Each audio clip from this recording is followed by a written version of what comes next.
A season-long journey follows a path to greatness.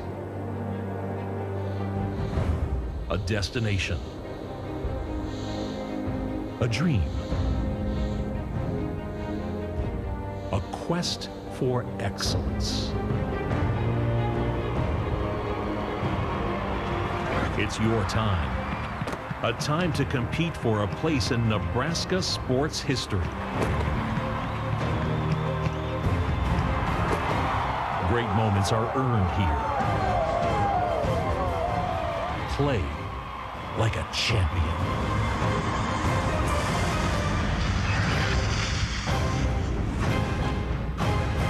Welcome to the NSAA State Football Championships on NET.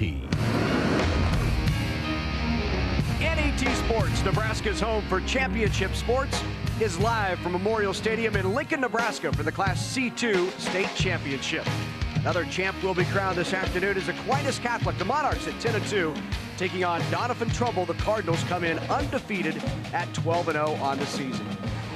And good afternoon again, everybody. I'm Larry Putney, along with former Husker Matt Davison. Great to have you with us as this afternoon Aquinas goes for 3 straight. Doniphan-Trumbull has never been here before, but they will count on an outstanding running back in Jordan Slough. Larry, Jordan Slough is as good as it gets in Class C2. How about this kid? A year ago as a junior, he runs for over 2,000 yards, and this year as a senior, he's just 31 yards short of 2,000. Again, he's rushed for 30 touchdowns. He caught 6 more receiving touchdowns this year. They're going to get the ball to him a lot. This offense averages 46 yards a game. He's quick. He's athletic. Jordan Slough is going to have a big day for Doniphan-Trumbull if they're going to win here today. So Doniphan-Trumbull, the newcomer, Aquinas, very familiar with this stage. In fact, they're going after 3 in a row. Our other broadcast partner, another former Husker, Eric Crouch. And when you talk about being steady with that wing tee that they're going to run, Trev Simrod's going to be important. He is. I'm not just saying this because he's a quarterback, but the junior quarterback, Trev Simrod, is going to be the game manager. He's the one that has to go out and call the plays. He's got to be that team leader. They rely on the running game, but when you're a quarterback that has to distribute the ball, you manage the game, you watch the clock, you get your team in and out of a huddle, those are the things that he has to do to be successful. And when asked to throw the ball, he's a quarterback that's completed over 50% of his passes for about 800 yards this year, and then he has to make plays on those third downs when asked to. So, again, the pass play for him is going to be important. So Doniphan-Trumbull has never been here before, but they expected themselves to get here. For more on that, we go down to Sean Callahan. Guys, you talk about Doniphan-Trumbull making their first trip here to Memorial Stadium, but as you mentioned, this is a team that they knew was built to get here and to kind of remind themselves of that all offseason. Everything they did was in 13s. They did 13 wind sprints, 13 reps in the weight room, 13 plays in practice to signify that 13th game here in Memorial Stadium. They finally got here, the number 1 ranked team in the state, and they're definitely, I think, the favorite right now when you look at just their schedule, the players they have, and they're coming in here, I think, with the mindset to finally finish that job with win number 13. Thanks very much, Sean. It is Doniphan-Trumbull, ranked number 1 in the state, 12-0 overall, taking on Aquinas. So you have the newcomer here, never been in this environment, has not been at Memorial Stadium, and Aquinas Catholic, even though 10-2 coming in, seeded number 6, they've been here 3rd straight year. Yeah, an interesting matchup, and obviously it's impressive for Doniphan at 46 yards a game to be able to get to the finals. I mean, wow. So yeah, that was actually 46 points per game. This offense is doing a great job, and Doniphan's probably the favorite in this one as you look at the numbers. Aquinas Catholic comes in as a number 6 seed, but they find themselves back in the finals, and that experience factor is important. Well, it sure is, and anytime you've been there and you've done that, you understand what it takes to win. So being that they've lost 2 games, they battled back in the playoffs, beat those 2 teams, that beat them in the regular season to get to this point, I mean, you got to think that they know how to win when it counts. Ron Mimick, the head coach of Aquinas Catholic, as you take a look at the numbers, he knows he's got the routine down. He understands what it's like to come down here, bring 3 straight teams. He admits this team maybe not as talented as the last couple that have been down here and won state titles, but he has kids who've certainly been on the sideline during those games. They've experienced the environment, will not be overwhelmed by the situation. It's going to be fun to watch their offense too, Larry. The wing tee, Eric. You're going to be able to talk to that well today. I mean, to watch their offense run and to see how Doniphan tries to defend it, that's going to be really fun to watch today. Yeah, it sure is. And I think anytime you have a team that's looks at the run and the wing tee, it's all about timing. It's all about distributing the football and doing things where your quarterback and running back is taking it to the defense, not waiting to see what they give you, but taking it to them and being the aggressor. Doniphan-Trumbull and Riley Wiltfong at the quarterback, 1,600 yards passing. Combine that with Jordan Slove, who has an outstanding season this year, 159 yards in the semifinals, 3 touchdowns leading into this. So they've got a very balanced attack for Doniphan-Trumbull. Should be an interesting matchup.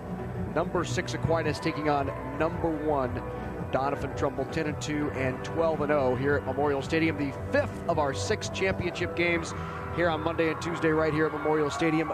4 have already been crowned, 2 more yet to go. So now for the introductions, we head to our public address announcer. Here's Rich Broderson. Ladies and gentlemen, welcome to Memorial Stadium in the 2013 Nebraska School Activities Association Football Championship Finals. Today's contest in Class C2 is between the Monarchs of Aquinas Catholic and the Cardinals of Doniphan-Trumbull.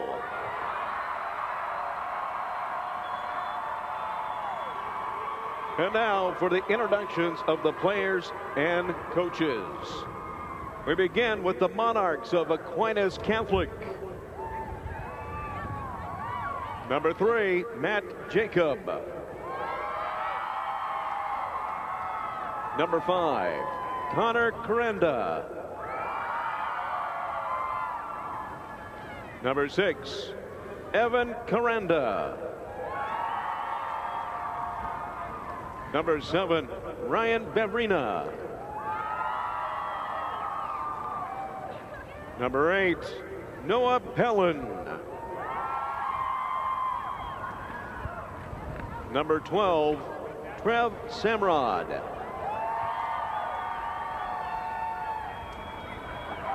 Number 25, Lane Napier. Number 33, Alexander Reimers.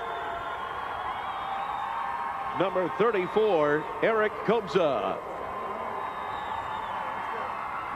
Number 47, Logan Kaler. Number 51, Mitchell White.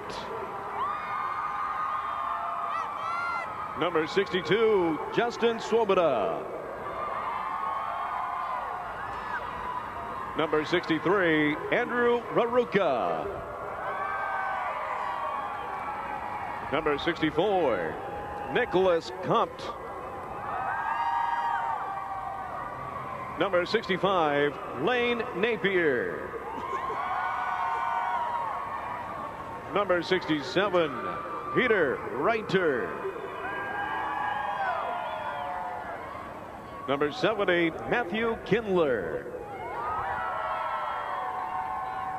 Number 74, Preston Smith. Number 75, Trevin Stager. Number 84, Trenton Smith. Number 85, Heath Kettler. And number 89, Nathan Kovar. The head coach for the Monarchs is Ron Mimick. And the rest of Aquinas Catholic. So the 6th-ranked Aquinas Catholic, 10-2. They come in here with 2 state championships already under their belt and looking for a 3rd. 2 losses on this season. They avenged one of those. Early season loss to Archbishop Bergen, 20-14.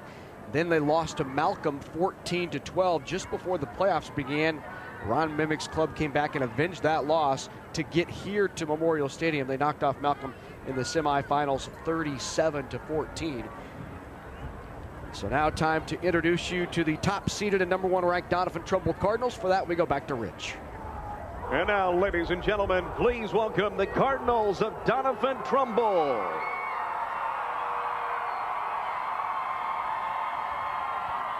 Number 3, Jordan Slough.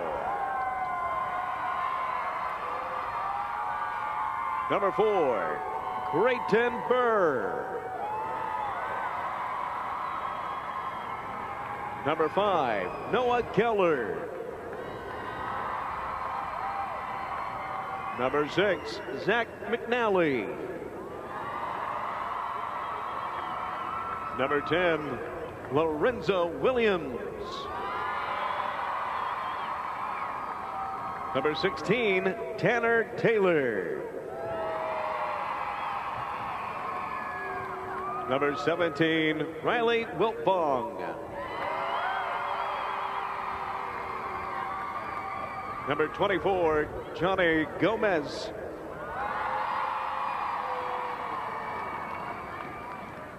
Number 37, David Uden. Number 50, Kalen Garrett. Number 51, Mitch Sawyers. Number 52, Jake Kreidel. Number 58, Blake Williams.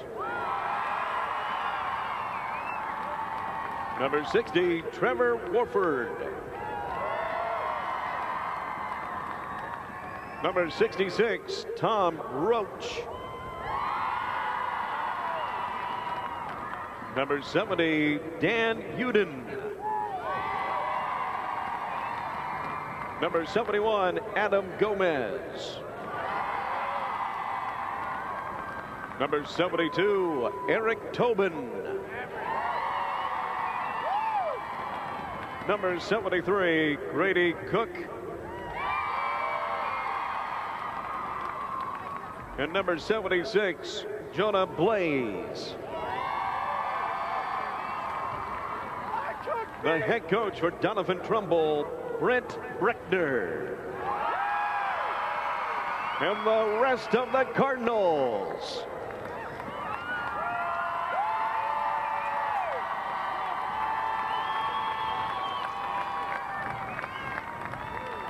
So the Cardinals come in at 12-0, led by Brent Breckner in his first head coaching job at Doniphan-Trumbull, 6th season overall, 35-24. And let's take a look at where these two teams come from. Well, obviously, Aquinas and David City, Doniphan-Trumbull just a little bit north of Hastings, between Hastings and Grand Island.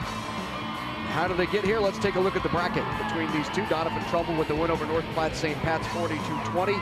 Knocked off Battle Creek in a come-from-behind effort in the semifinals. Aquinas Catholic beat Malcolm. That was the game in which they avenged one of their losses, and they beat Lutheran High Northeast 24-13 in a terrific battle in the quarterfinals. I think if you talk to people from Doniphan, they'll tell you this season was kind of coming together the last 3 years. They kind of saw these classes coming together, the senior class and the junior class, a bunch of kids, good athletes. A lot of times in a small school, you have to wait for those back-to-back classes that are pretty good. They get a little help from the sophomores, and so this is a long time coming for Doniphan. I think they expected to be here. Yeah, you know, I look at this as, you know, the opportunity they have to start this football game, not knowing they haven't been here before. A lot of players haven't been in this position. A lot of anxiety before you get to the field and nervousness before a crowd and a championship game, a chance to take home the first title. And I'll tell you what, it'll be interesting to see when they settle down or if they come out already settled down. So that's what's going to capture my eyes.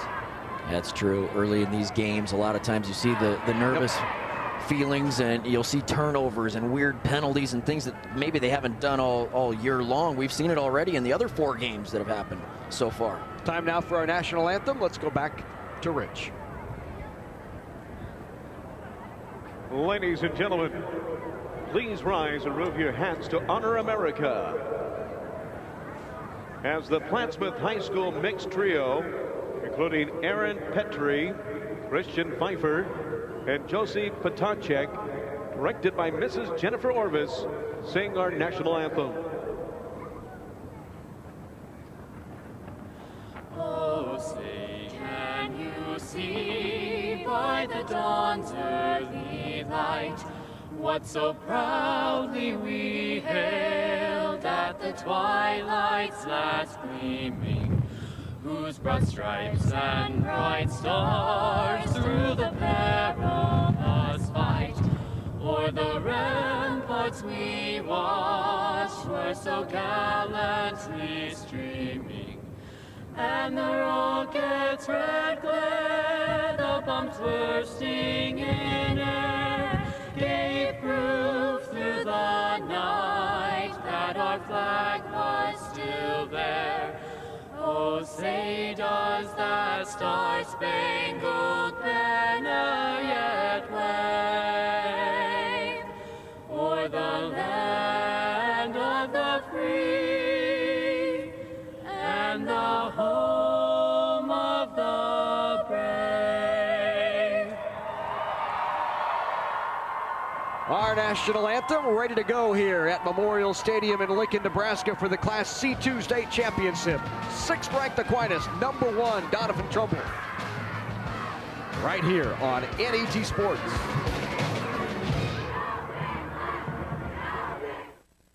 Whether it's spring planting, fall harvesting, or just a drive across the state, soy biodiesel helps a diesel-powered engine operate in a demanding job. Soybean oil from Nebraska soybeans makes biodiesel a renewable fuel that's also environmentally responsible.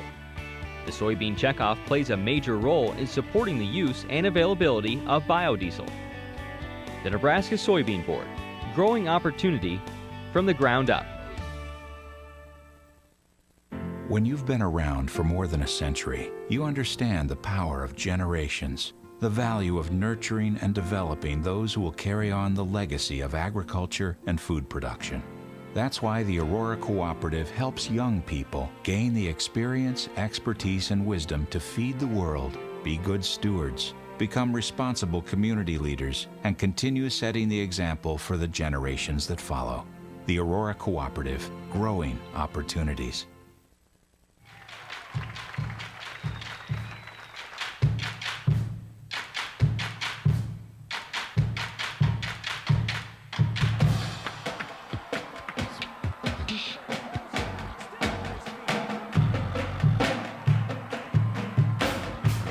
Cheer for your team and be there for all of the excitement. For championship ticket information, visit the Nebraska School Activities Association's website.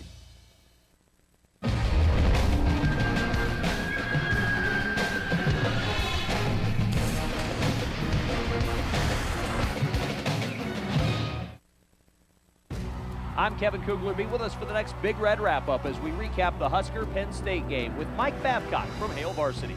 This week, the wrap-up will be seen on Wednesday at 7 Central here on NET1. Very windy Memorial Stadium this afternoon, and that wind is kicking down that temperature. It's 27, feels a little chillier than that. That north-northwest wind coming in at 32, and wouldn't be surprised if it's gusting even more than that. Wind could play a factor here this afternoon. Well, you look at how many players are actually wearing sleeves. It's a lot of them. Usually, guys try to tough it up, flex the muscles for the championship game and not wear the sleeves, but just looking on the field right here, I know it's just about every one of them has sleeves on. There are your officials, led by the head referee, Daniel Yilk, out of Gothenburg and Kozad. So ready to go here at Memorial Stadium in Lincoln, Nebraska for the Class C2 state championship. Aquinas and Doniphan-Trumbull. Doniphan-Trumbull won the toss, deferred. Aquinas will receive. To kick it deep is Johnny Gomez. Gomez will kick it deep. Matt Jacob, Landon Stauffer back deep for Aquinas Catholic. Short kick taken at the 22-yard line. Moves upfield, tripped up on the return. Return goes out past the 30, and that's where that Aquinas wing T offense will take over. And on a windy day like this, running the wing T and running the ball most of the time could be an advantage for this offense. Here's a look at that Aquinas Catholic offense. Simrad, the quarterback, Kobza, Crandon, Jacob, Smith, and Kovar doing much of the work up front. Sabota, White, Compte, Steger, and Smith. So on first down, the toss around the left side and shut down by that Cardinal defense. A loss of maybe one, maybe got back to the line of scrimmage. We'll call it a gain of a yard. Second down and 9. Well, obviously they're going to start the run game right away and try to establish those edges and see what they have in the middle of the field and get guys running, maybe tire them out a little bit, go side to side, and then they know they're going to be running option. They know they've got traps as part of their offense, so those linebackers have got to be keying on this fullback as well. There are your backs and linebackers on the defense. Give up the middle to Kobza, the fullback, for a short gain. That will bring up 3rd down for the Monarchs. So they tried one on the edge to the left side, to the short side of the field, and then they come back and try one up the middle. Sets up a 3rd and 7 yards to go. See if they go to the air, if they stick to that ground game. So 3rd down, 6 to go. There's Trev Simrad, the 5'8", 145 junior quarterback.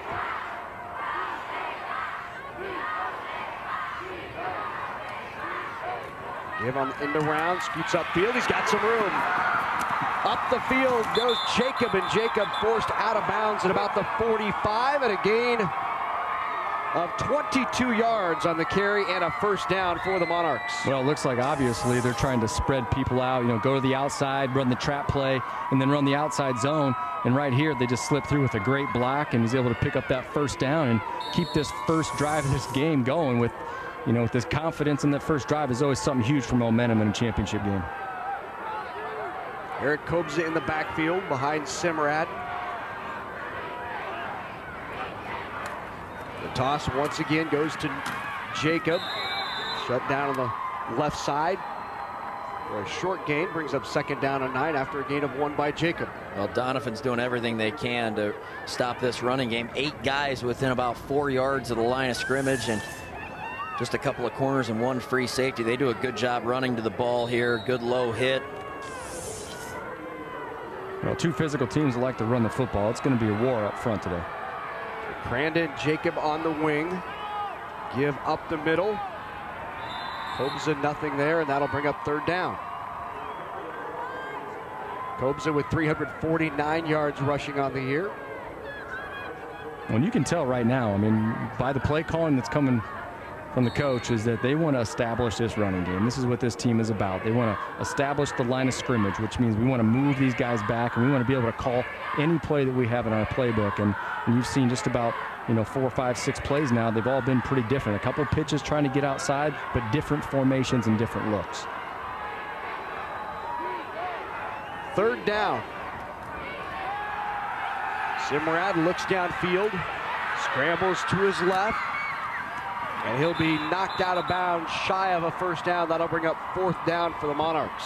Looked like he had a little more room to the left side, but Williams was able to get over there and make the play at the 44. That'll force a 4th down and about 4 yards to see if they punt the football away. I will say this is a good decision not to throw it into coverage. You're on the first drive. You don't want to have a turnover. Play the field position game, go out there, punt the ball, pin him back deep, and play good defense. Trev Simrad in there to kick it away. Jordan Slough back deep. Into the wind. Nice roll inside the 5 and down at the 1 yard line. Great coverage by Nick Compte to down it at the 1, and that's where Doniphan-Trumbull will take over. So even though they don't get points, they get a couple of 1st downs. Then they punt it down there. Perfect execution there on the punt. Comte's able to get down there and get it on literally the 6-inch line. That puts a lot of pressure on this Doniphan offense to start the game. Yeah, what about Simrad making a great punt after making a good decision, not throwing an interception or not throwing the ball away, but coming up with another big play in the kicking game. There were your backs and receivers, and the big guys up front, Sawyers, Tobin, Warford, Garrett, and Koch. Out of their own end zone, the give is to Slough, and Slough picks his way through, and you see that shiftiness of Slough, 9 yards on 1st down. Well, I will say this, as you can tell, that he is a downhill runner. He's had all those yards the last couple of years. You have to make a quick decision and get up the field in a north-south direction right there. Prime example of the type of runner he is. 2nd down and 1. Wilt Fong gives it to Slough. He's got the 1st, gain of about 1. So giving themselves a little bit of breathing room. Let's take a look at that defense for the Aquinas Catholic Monarchs. Up front, Stager, Napier, and Kindler. Backs and linebackers, Jacob White, Napier Kobza, Napier, Simrad, Krenda, and Nathan Kovar at that free safety. A young team, mostly new team, as they graduated a lot of seniors off this Monarch championship team from last year. First down. Slough again is tripped up right at the line of scrimmage. Nice play by Nick Compte from that linebacker spot. Compte just coming up and not being fooled by any type of zone read, but just coming up and making a great play and a nice tackle there, form tackled, getting his legs, not letting him break tackles. He got really nice penetration into the backfield there. Doniphan just going straight 2 tight ends with 2 wide receivers. No lead back. One more time up the middle. Slough picks his way again, a gain of about 5. That'll bring up 3rd down for the Cardinals. 3rd down and 4. Well, Matt, I didn't know if you noticed on that last play, their receivers were split so far apart. I think that comes into play when you break a long run, all of a sudden contains a lot further away in the secondary. Into Slough again. Nice defensive effort by the Aquinas Monarchs. And once again, Nick Compte's there. Compte right in the middle of that defense, comes up, lays the wood, forces a 4th down, and a punt from Doniphan. Good defensive possession there for Aquinas. Well, you talk about championships, and you talk about playing good defense, too. I mean, you've got to stop the opposing team, and you've got to get the ball back and into the hands of your offensive team. Jordan Slough now to kick it away. Line drive kick. Makes a good bounce. Big block out there by Doniphan-Trumbull. And that's where the Monarchs will take over in Cardinal territory. Yeah, the Aquinas fans didn't like that too much. A legal shot. Fans don't like it. Right. They don't want to see somebody get blindsided, but definitely a big collision right in the middle of the field. Well, the new NET Nebraska app is available for Android and Apple devices. We'll take one more look at that hit. Watch live streaming of the NSAA High School Championships, Big Red Wrap-Up, player profiles, and so much more. You can search the App Store for your free NET Nebraska app or visit netnebraska.org/apps and follow NET Sports on the go, the new Nebraska app. So first down and 10 for the Monarchs. They're discussing whether or not they want to take that encroachment penalty against Doniphan-Trumbull. I think you might like your field position here. Illegal procedure on the kicking team. Decline.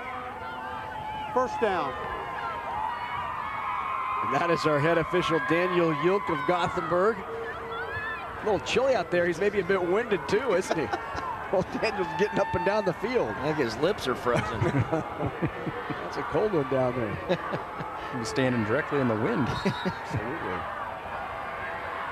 All right, so first down and 10 in Cardinal territory for this Monarch offense.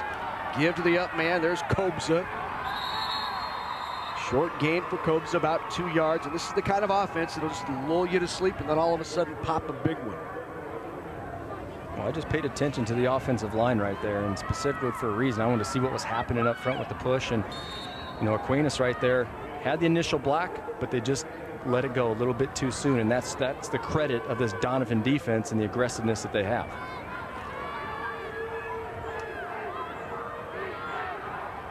Second down and 8 for the Monarchs. Simrad gives again on that end around. Not much there for Matt Jacob as he picks his way through, maybe for 1 or 2 more yards. It'll bring up third down and 6. And earlier tonight, we talked to head coach Ron Mimick about his quarterback, Trev Simrad. Trev Simrad's our starting quarterback. He's a junior. He's about 5'8", 145. He's a quick kid, has a nice arm, works hard. He started for us last year in the state championship game, and we involved him more in the offense this year. He does a nice job and can make plays when he has to. Really manages the game well for this Aquinas team. The give up the middle to Kobza.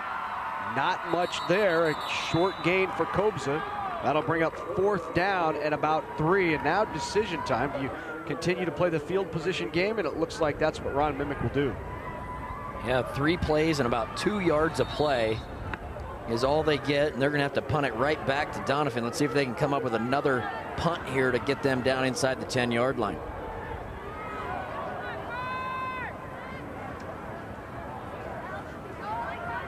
Simrad in there to kick it away. Simrad's punt line drive bounces 2 or 3 times, again inside the 10-yard line. Back-to-back times, Doniphan-Trumbull has begun their possession inside their own 10-yard line at the 1 and the 6. Starting field position has not been good for the Cardinals. You got to think, running the football like they have, they're kind of setting up maybe later in the game, for a big play, big call where the defense starts to think, I know that on 3rd down, I feel like they're going to run it, and then they're going to be a play-action play that may be available. But, great job of playing field position war right here and pinning them back deep twice. Inside 4:50 to go here, first quarter of play. No score in the C2 championship between Doniphan-Trumbull and Aquinas Catholic. Give is to Slough. Slough kicks it outside. He's got some room. Still on his feet, that's Lorenzo Williams, not Slough. Williams now into the game and on the carry, and Williams with the gain of 14. That picks up a first down and gives him a little bit of room.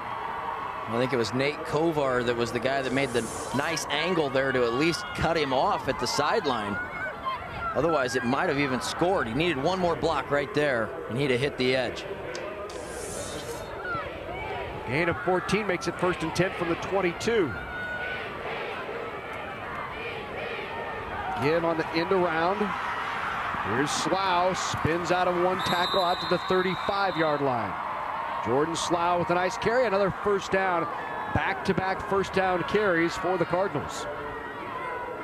First possession, we saw them attack between the tackles a lot. Now they say, okay, let's stretch them sideline to sideline and get them going sideways, and then maybe we can attack back up the middle. Williams in the backfield. Slough split wide right. Now in motion comes Slough. They'll give to Williams. Cuts it back inside. Good shoestring tackle by Trevin Steger.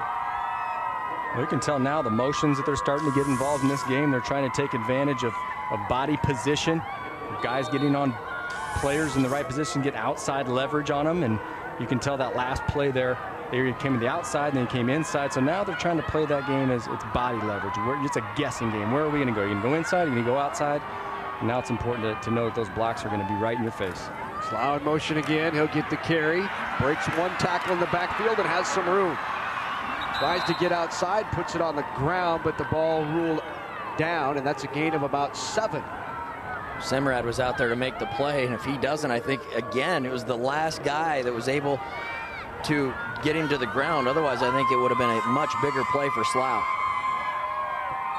Not too many times is one guy able to bring him down, so what a great tackle in the open field. 3rd down and 3. He'll keep it himself up in the middle, and not much sledding there. Interior defensive line, Napier, Steger, Kindler all in there. Kindler with the tackle. It's going to force a 4th down in about 1. Do they believe in the offense enough to line it up and say we can get 3 feet?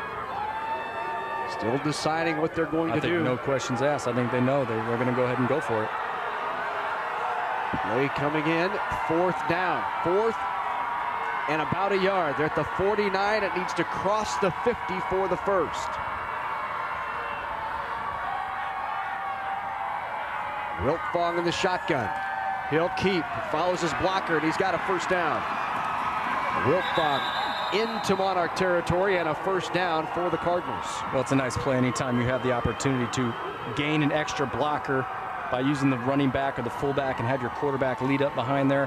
That's a great play call, knowing that you can get that 1 yard that you need. You made a living that way. Get a snap, use your running back for a blocker. Yeah, yep. Oh yeah, made a large living off that. Crouch up the middle, crouch up the middle again. Couldn't go outside, no one's blocking out there. And before the game today, we talked with head coach Brent Breckner about his quarterback, Riley Wiltfong. Riley Wiltfong. He's just done a great job of managing the offense. He really runs things very well, takes care of the football, throws it very well, and then when we need him to on the zone read stuff, he'll pull it down and make a play when it's available, and just does a great job of running things and keeping it moving or up-tempo spread. Run for over 1,600 yards. He'll go to the air here, nearly picked off. The look downfield was trying to find Noah Keller. Well, that's one of those timing routes where you're kind of anticipating that your slot receiver is going to come open by throwing it like on the back ear of that linebacker, and he just had a little bit too far inside. If he would have put it a little bit higher into the outside, maybe have gave his receiver a chance. So third down now, 3rd and 11 for the Cardinals. Wiltfong in the shotgun. Williams back there with him. Wiltfong on target and enough for a first down, complete to Jordan Slough. Yeah, what I really liked right there, what Wiltfong did is he just knew where his receiver was going to be on time. He actually threw it before the receiver was coming out of his break and turned around and looking at the quarterback.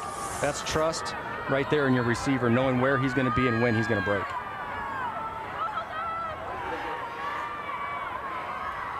Wiltfong gives to Williams. Williams up the middle, breaks a tackle and another one. Now drags a third near the first down, and Doniphan-Trumbull on the move inside the 30-yard line. That will be another first down. Always love seeing a running back just take the ball and go straight up the field, make one cut and go. Sometimes those running backs, you'll see them make a stutter step, one too many, and then that gives the opportunity for the defense to rally around and make a tackle. But he did exactly what you're supposed to do. Make one cut and get north and south. First down and 10. As we near the 1 minute mark of this first quarter, spins out of one tackle. We're seeing some pop here from Lorenzo Williams, the backup running back, to Jordan Slough. They're putting Slough in the wing and running out of the backfield, Lorenzo Williams, and it's working well right now for the Cardinals. Well, Lorenzo Williams is a very talented guy. He was injured a year ago and was able to come back, and he's a talented guy. Slough just happened to get a lot of the yards. They go up top. Come back to the ball, caught by Slough, and in there for the touchdown. Jordan Slough on the completion from Riley Wiltfong. How about that? You can put Williams back at running back, move Slough out to the outside, and throw it to him twice on this drive. Exactly. You see the fake right here. Again, they've been running him so much. It just, that hesitation just gave him an opportunity, but not horrible coverage, but a great job of Slough going up and over and making that catch and just having that ball stick right on his hands and pull it into his chest and get the ball over the plane of the end zone. It's a heck of a play for a running back. Absolutely. So now for the 2-point try.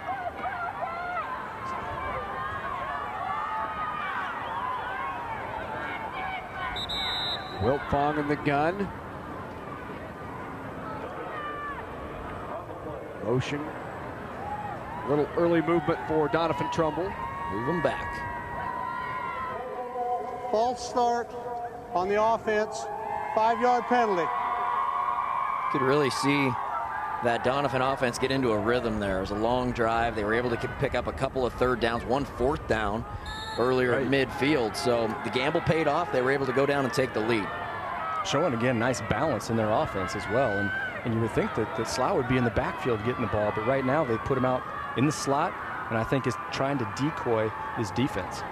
For the 2-point conversion, Wiltfong rolls to his right, across his body into the middle. It is caught. Is it a 2-point conversion? It is. A last-minute battle for the ball, coming down with it, and a 2-point conversion is Creighton Burr, the tight end for Doniphan-Trumbull. What a catch, Eric, in double coverage. Looked like Aquinas had it covered up very well. Wiltfong just gave his receiver a chance to make a play. Two guys right there battling for it. Simrad couldn't come down with it, and Burr makes a play for his QB. Yeah, this is just pure heart. This is a guy coming back to the ball and fighting for it, because he could have easily not fought as hard, and that could have been an interception, but he fought for it, showed the ball to the ref, said, hey, I'm the one that caught that ball. Tried to convince him anyway. Impressive 12-play, 94-yard drive. Chewed up 4 minutes and 13 seconds of the clock, but They went the field 94 yards for the touchdown. I want to remind you, good time now to log on to facebook.com/NET Sports. You can become a fan of our Facebook page. Good opportunity to leave questions for Eric Crouch. He'll answer every one of them personally. Plus, see what's coming up next on NET Sports. And don't forget to click like. Like our page. It's fast, fun, easier than ever to become a part of Nebraska's only statewide sports network on Facebook.com/NET Sports. Stay with us. A little bit later, we'll be giving out Eric's phone number. Let's go down to the field to Sean Callahan. Guys, just watching this Doniphan-Trumbull offense, it's been fun to watch. You don't see a lot of high school teams, especially even at the C2 level, that run the no-huddle up-tempo like they've been doing, and kind of like what Nebraska does. When they sense that Aquinas is on their heels, they sped up that tempo even more. They call all their plays on the sidelines with play cards, and it's really unique. You don't see a lot of teams in the state run the no-huddle like this, especially at the level they're doing it at right now. Great point, Sean. We talked with Ron Mimick as the kick return is bobbled, picked up, and he'll be dropped right there, buried under by the Doniphan-Trumbull defense. We talked to Ron Mimick before the game, and he said, you know, you look at these two offenses, and it's like looking at the 1950s and the 2020s, because you really got to feel like he's the old school wing tee, grounded out, look for the big play. He said, you look at those guys on the other side, they look like most college teams. Well, that's what you talk about, a team that runs the ball. You're talking about this 1950s, 1940s style. Well, that's exactly what Aquinas is, and they don't want to get too far behind in this game because that's not really the type of offense that's built to come from behind. So, you know, maybe Doniphan's is, they can come from behind and score quick with that no-huddle offense, but not when you're running the ball like this. And around, give to Evan Cranda his first carry. Cranda, the 5'10 senior, picks up maybe a yard. First down efficiency has not been good for the Monarchs. About 1 or 2 yards a pop on first down puts them behind the down and distance. Well, this defense for Doniphan has done a great job up front, and they've given them different looks. As you said, the pitch play, the option play, they've given to the fullback up the middle. That's going to do it for the first quarter, and you got to give Doniphan a lot of credit on the defensive side. Yeah, they really have. They've played strong and physical, and when you're up against a team, you know they're going to bring it to you in the running game. And you really have to step your game up as well. 1 quarter in the books in the Class C2 championship. It was a 94-yard touchdown drive, culminating on that touchdown toss, and Doniphan-Trumbull on top. School's almost over. What's next? I mean, what are my choices? I want to find something I love, so I can make a life for myself. And then I can give back.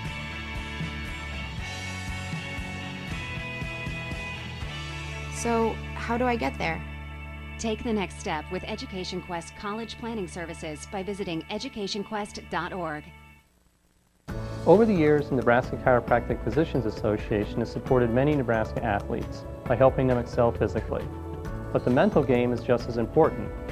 That's why we're pleased to sponsor the NSAA Academic All-State Award Program, recognizing students and athletes who shine in the classroom and as leaders.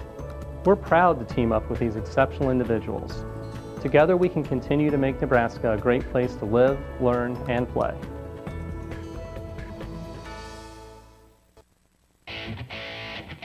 NET Sports coverage of the 2013 NSAA Football Championships are brought to you in part by the Nebraska Public Power District, the Nebraska Soybean Board, Blue Cross Blue Shield of Nebraska, by Education Quest Foundation, and by the Aurora Cooperative. A big thank you to all our sponsors who help us bring you the best high school athletes from across the state. We couldn't do it without your support. Near to Memorial Stadium.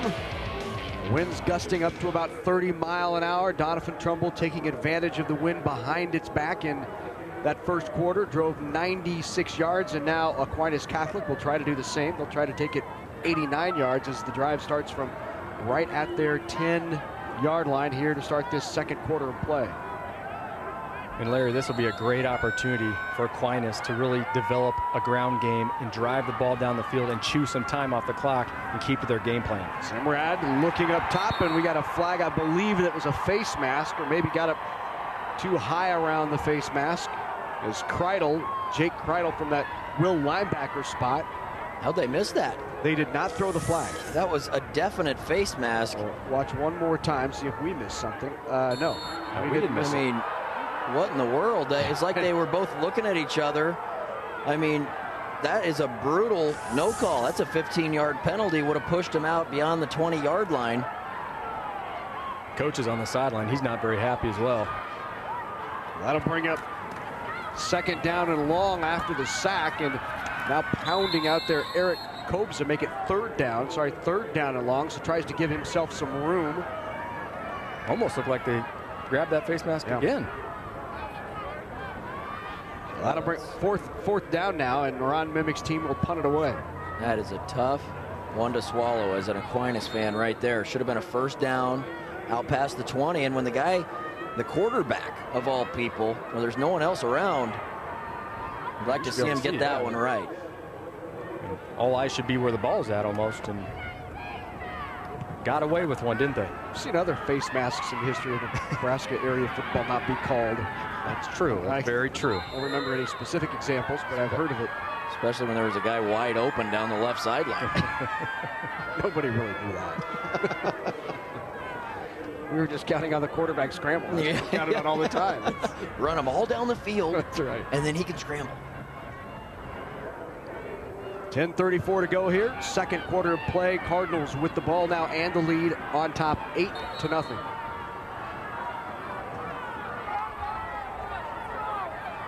In the backfield for the Trumbull Cardinals will be Slough, Wilt Fong at quarterback.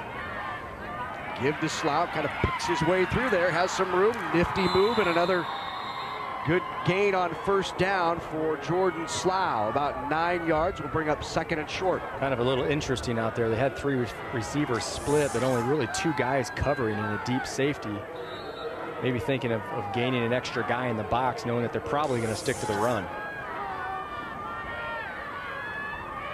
Wilt gives to Slough. He has the first down. Was on the ground before the fumble. So a first down carry for Slough, and the Cardinals continue to move the chains.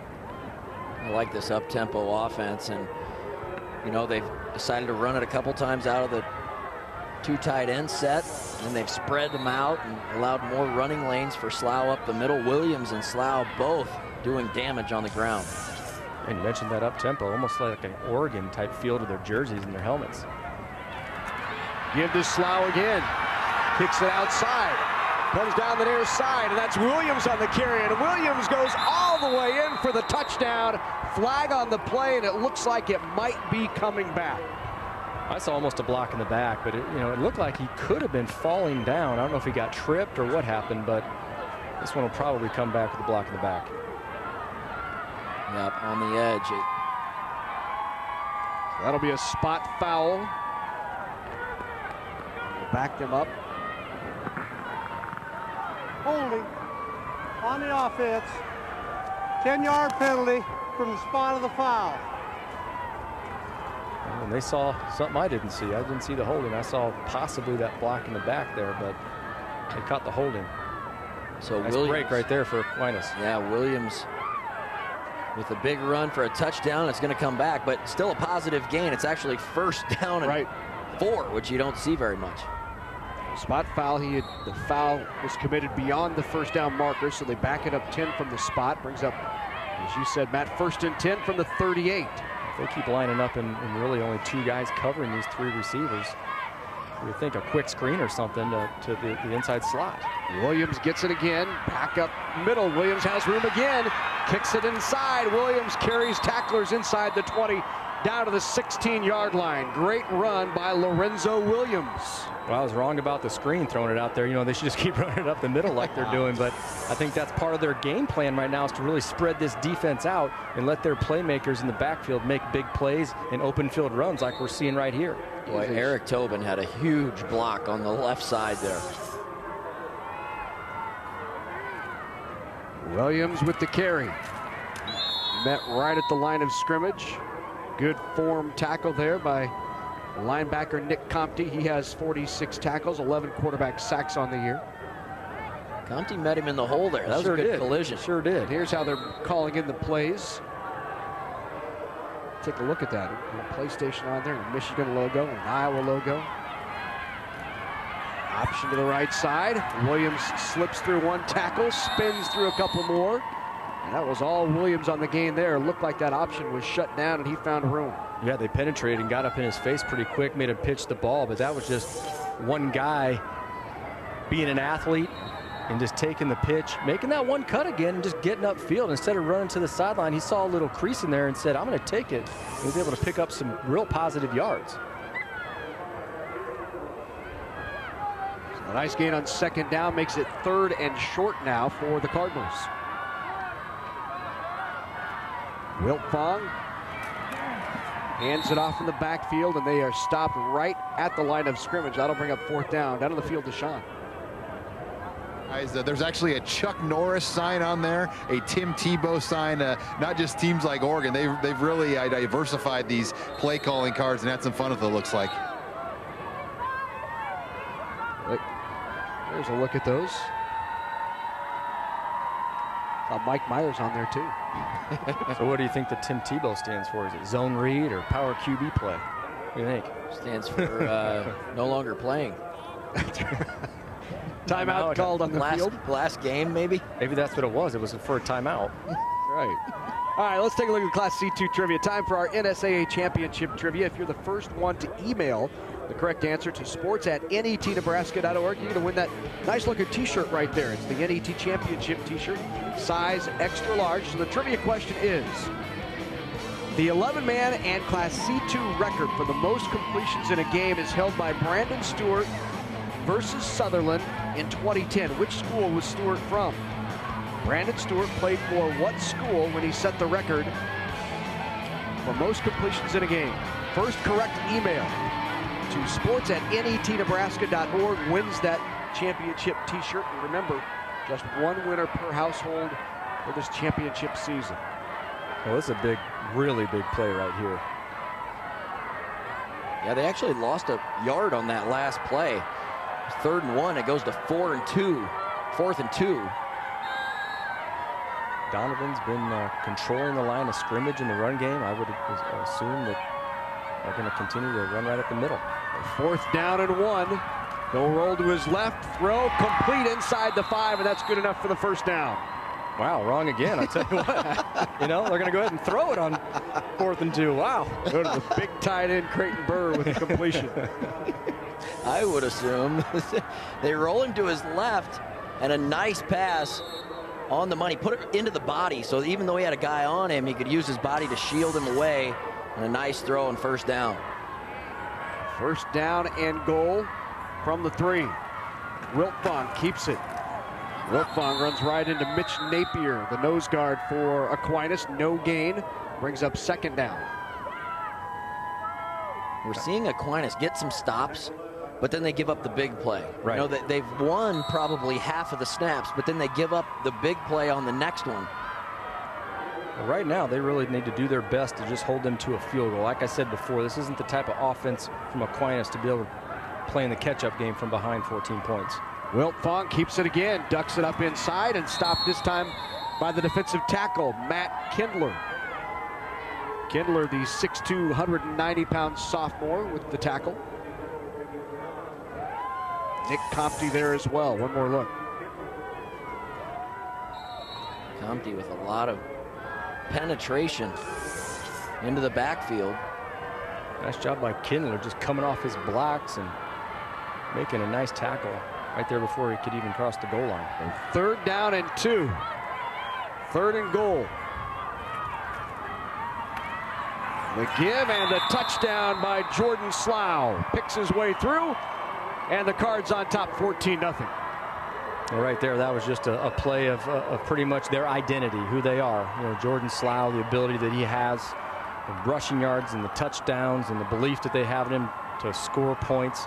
And really, you just got to look at the way he ran the football. He grabs the ball here, pure determination. He's 5 yards back, breaks a tackle, and then gets the ball over the goal line. I mean, this is what this guy does. He's a scoring machine, and they know it. Why not give it to him when you're right here on the goal line and get another touchdown? They're going to go for 2 again. And between Slough and Williams, I don't know who's I mean, Slough gets all the yards, but Williams is a stud. Wilt Fong, the throw is batted down. Good defensive play by Matt Jacob to swat that away. Doniphan-Trumbull on top 14-0 here in this second quarter. That was an 11-play, 56-yard drive. Shoot up just over 4 minutes of clock time. I think that one hurt a little bit. I think he was holding his hand as he walked off going, man, that was a stinger. But I'll tell you, to be able to jump up and time that thing and bat it down, what a nice play by the young man. A quick reminder that tonight, Big Red Wrap-Up will not be seen at its regular time due to the NSAA Football Championships, Class A coming up tonight. Instead, the wrap-up can be seen tomorrow night with special guest Mike Babcock from Hale Varsity Magazine. Plus, we'll look ahead to Friday's game with the Iowa Hawkeyes. Join us, please, for Big Red Wrap-Up this week at a special time. That's tomorrow night, 7 Central. You can catch it right here on NET1. Big game coming up for Nebraska this week right here at Memorial Stadium against the Iowa Hawkeyes. Doniphan-Trumbull on top here in the second quarter. 6.5 to go, 14-0. And now Ron Mimick's squad is to get something going with that offense. Yeah, I mean, I think they need to answer here somehow. Try to get some yards. You look at it right now, it's 180 yards to just 36 for Aquinas. Onside kick try, or maybe a high kick try, recovered by Aquinas. Was it an onside, or did he just pooch it? I think he just missed it. I mean, it was a whiff. All right. Looked like he swung hard at it. It was end over end. He went right underneath it. I think that it bounced on the ground at all first. Yeah, it did not. I looked up, saw it in the air, and thought maybe that was an onside try. So good field position for Aquinas. See if they can do something with it. I think they need to answer here, not give it back to that Doniphan offense again. Simrod now under center. Once again on first down, not much there for Eric Kobza. And this first half is just flying by. It's only about 6 minutes to go in the second quarter here. Both teams running the ball and chewing the clock. Well, there's something here that's philosophy-wise. You've got to continue to do what you do and what your identity is on offense when you're running the wing tee. You just have to continue to do it, because if you resort to doing something else, like going to throw the football, and that's not you, you can really get down quickly.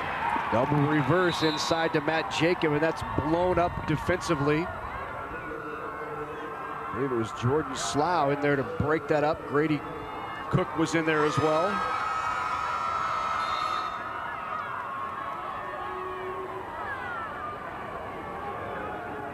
Third and long, maybe look to throw the football here. A little play action or something up the middle of the field. They've been playing a lot of cover 2, leaving the field open.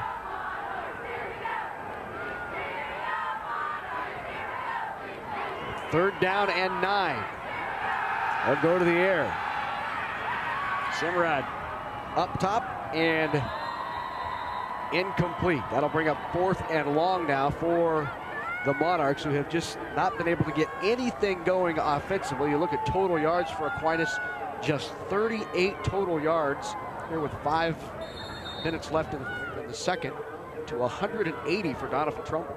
Simrod really ready to throw that football when he put his foot in the ground, but too much penetration up front by Doniphan, and he had to slide step it and threw the timing off of the route. Receiver had already run by where he thought he was going to be. Simrod takes the snap on one hop, gets a good kick away. Fair catch called for at the 20. That's where the Cardinals will take over, leading 14-0 on top of Aquinas. Big defensive possession for Aquinas right here. They're going to hang in there in this game. I think they really need a stop. If Doniphan were to go down and score here and make it 21 or 22-0, I don't know if I like Aquinas' chances at that point with the way the offense has worked. Really what they need is a turnover. They need something to happen defensively. So from the 20-yard line for the Cardinals. A flag.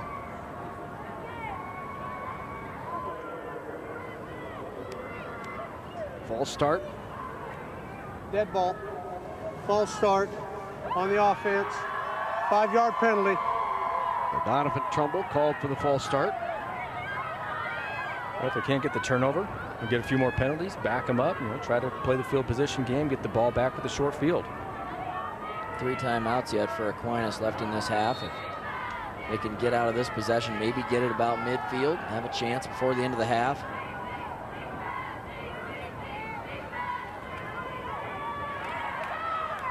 Give to Slough. He's piled up right at the 15-yard line. Not much going there. Good defensive effort by the Monarchs. Mitch Napier was there, along with Eric Kobza.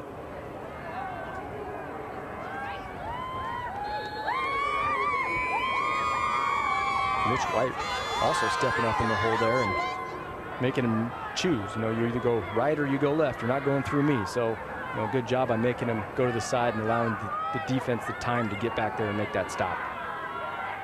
Call it a gain of 1, 2nd down and 14.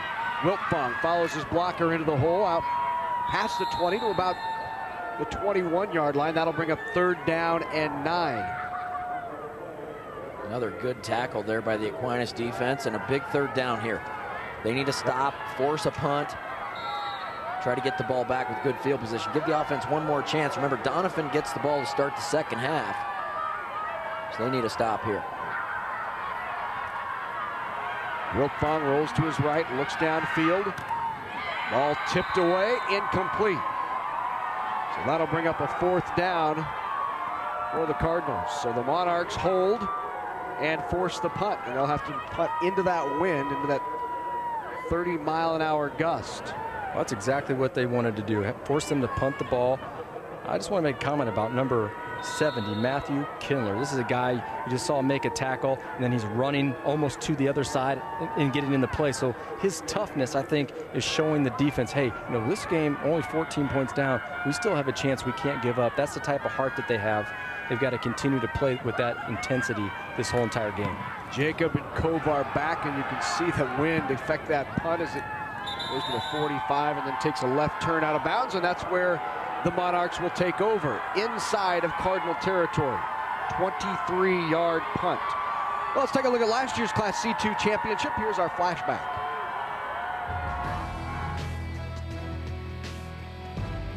It was a battle of the unbeaten as Aquinas Catholic took on Sutton in last year's Class C2 championship.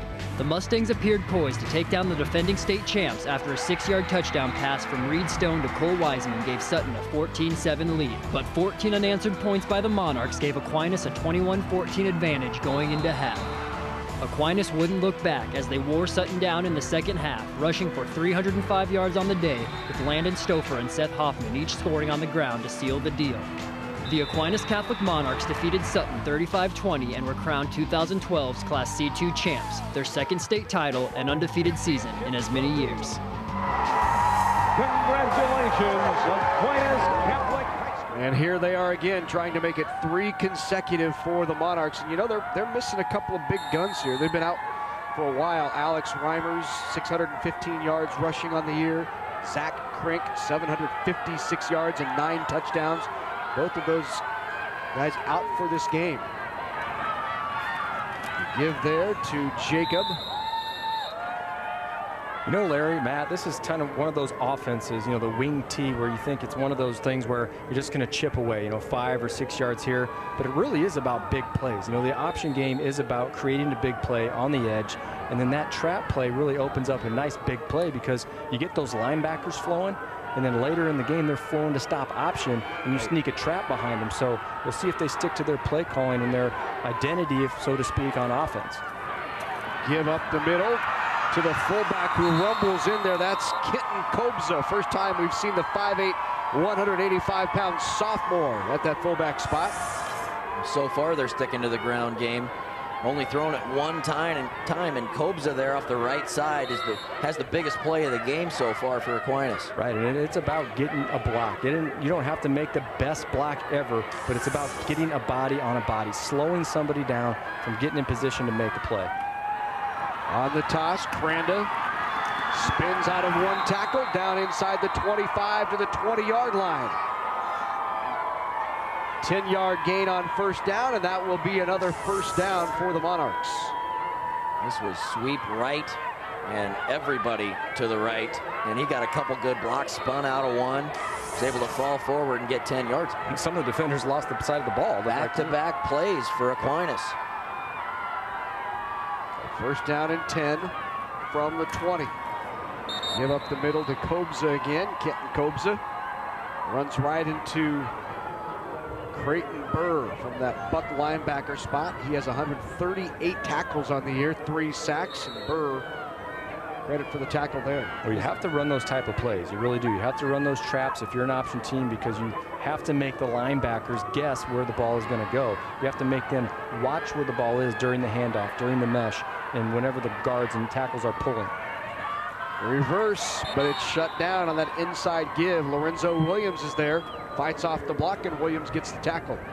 Bring up 3rd down and long now for the Monarchs. Just when it looked like they had something going. Back-to-back plays where they get stuffed, and they're in a 3rd and 9.5. And you got to think it's 4 downs here, so get what you can get. Stick to your game plan. I don't know that they'll go to the air here. Continue to run the option, try to get half of it, and get in a 4th and manageable situation. I would agree, and wing bone T-option type offenses are not made for 3rd downs and longs. Fake pump at the outside, back across the middle, a little too high for the intended receiver, Nate Kovar. Off the hand and incomplete, brings up 4th down and 9, and too deep to kick. It will likely go here on 4th and 9. Well, he had him open, and he knows it. He just wasn't set. He didn't have his shoulders turned in time, and he was wide open in the middle of the field, and he just kind of led him right into the inside there. And as I said, too probably deep got there to try early. the field goal, so on trots the field goal kicker. Or will he kick it? Preston Smith in there to try. He's got the win, so. A 36-yard field goal. He has a long of 42 on the season. He's 3 of 7 on field goals this year, the long of 42. It is up, and it is just wide to the right. No good. That was a little short, a little to the right, and it looked like it might get blocked. It did. It had like 4 or 5 guys just stand with their arms up. I'm surprised it was able to really squeak through there. I don't know, our holder's back was to us, so we really couldn't see if there was a problem in the hold or what, but definitely did not take advantage of an opportunity to put points on the board and gain some type of momentum before you go into the second half. 1:27 to go. Wiltfong back out there for Doniphan-Trumbull.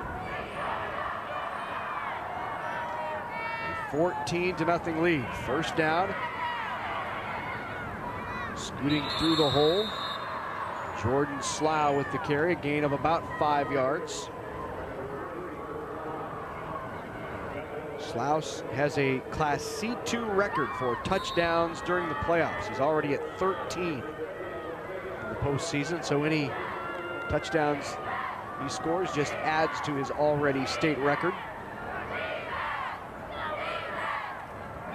On the option, Wiltfong has it. He'll keep it, turns it upfield. Wiltfong with the first down and out of bounds to stop the clock. 51 seconds to go.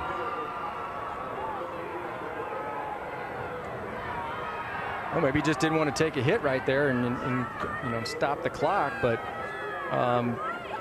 not a bad idea if you're trying to go down the field and score points. For a second here, I thought maybe just their running offense, they might just try to run the clock out and go into half up 14. They want points. Look at how the center is holding the ball there. He's holding the back side of the football as he snaps it in the shotgun. I've never seen that. Wiltfong incomplete. You guys see that? Now he's holding the back side of the football. We'll see if they go to the shotgun here too. Again, maybe they'll get a shot of it, but he's holding the back side of the football and then scooping it. Oh, look at that. He's got the back side of the ball. As a quarterback, you give it to me the best way, and I'm happy about that. Right. If it's a consistent way, but you're right. I have never seen a guy grab the back of the ball like that. You would think that it would have more of a tendency to brush against the ground. Right. See That's the point of it, yeah. Interesting. Through. Second down and 10, 46 seconds left here in the second quarter. Give up the middle and the stop by that Monarch defense. So the defense has stood tall here for the Monarchs the last few series. The offense needs to find a way to get going as the clock continues to run, near 30 seconds to go. Third down and 10. Doniphan knowing they're going to get the ball. Yep. Why not get into halftime here? They'll have to run one more play, and then run to the locker room with a 2-touchdown lead. It's also one of those plays as a defensive back, you still got to be alert for a deep ball. Sometimes, you know, you want to take a chance at the last play just for a big touchdown. Give to, is that a Williams? It is. Williams spins out of that, make it Slough. These numbers are hard to see with the red on black. Maybe not on the TV from this angle, but from the side up here, it definitely is. Thank you, Matt. I appreciate it. Yeah, it's sticking up for you, man. Especially if the sun hits it, too. You know, you got the sun and the red and the black, and it's tough to see. Well, and they both run the same. They're both great players. A good carry by Jordan Slough, and they will head to the halftime locker room. Cardinals on top, 14-0 over the Monarchs. Here's what's coming up at halftime. We'll talk NSAA cross-country championships. NSAA Assistant Director John Dollar will also take a look at highlights and statistics. Let's go down to the sideline to Sean Callahan. Guys, I'm with Doniphan-Trumbull head coach Brent Breckner. Coach, your team has really established that offensive tempo at times. Talk about what you've seen from your offense here in the first half. Yeah, they played good physical football. We've been doing that all year. You know, got the no huddle going a little bit. Got both running backs going a little bit, and then we're able to do a couple things in the passing game even with this win. So I've been pretty happy so far. Yeah, that wind has really affected field position, punting, and kicking. How have you guys handled that, and what's your strategy here at the wind? You know, try to get that ball moving a little bit, and hopefully flip the field with some offensive possessions, and just continue to play good defense and keep that ball down out of the jet stream. Hey, Coach, best of luck in the second half. Thank you very much. Larry, back up to you. All right, thanks, Sean, and thanks very much to Brent Breckner for stopping by. It has been all Doniphan-Trumbull in the first half. They lead it at half, 14-0.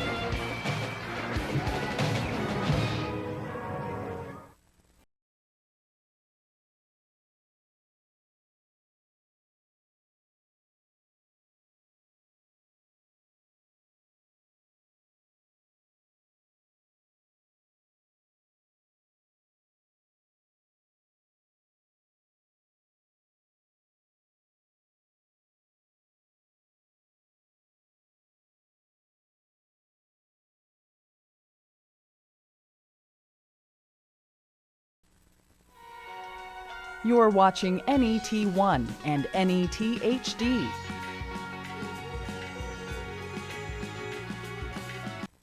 This year, PBS won 21 Emmy Awards for our primetime, daytime, and news and documentary programming. Our shows open doors to new worlds and new ideas for everyone, and you make them possible with your support.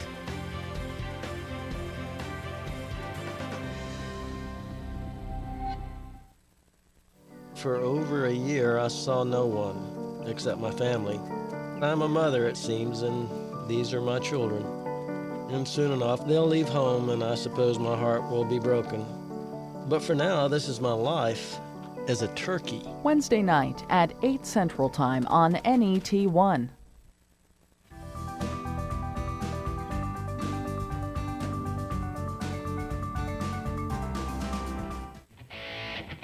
NET Sports coverage of the 2013 NSAA Football Championships are brought to you in part by the Nebraska Public Power District, the Nebraska Soybean Board, Blue Cross Blue Shield of Nebraska, by Education Quest Foundation,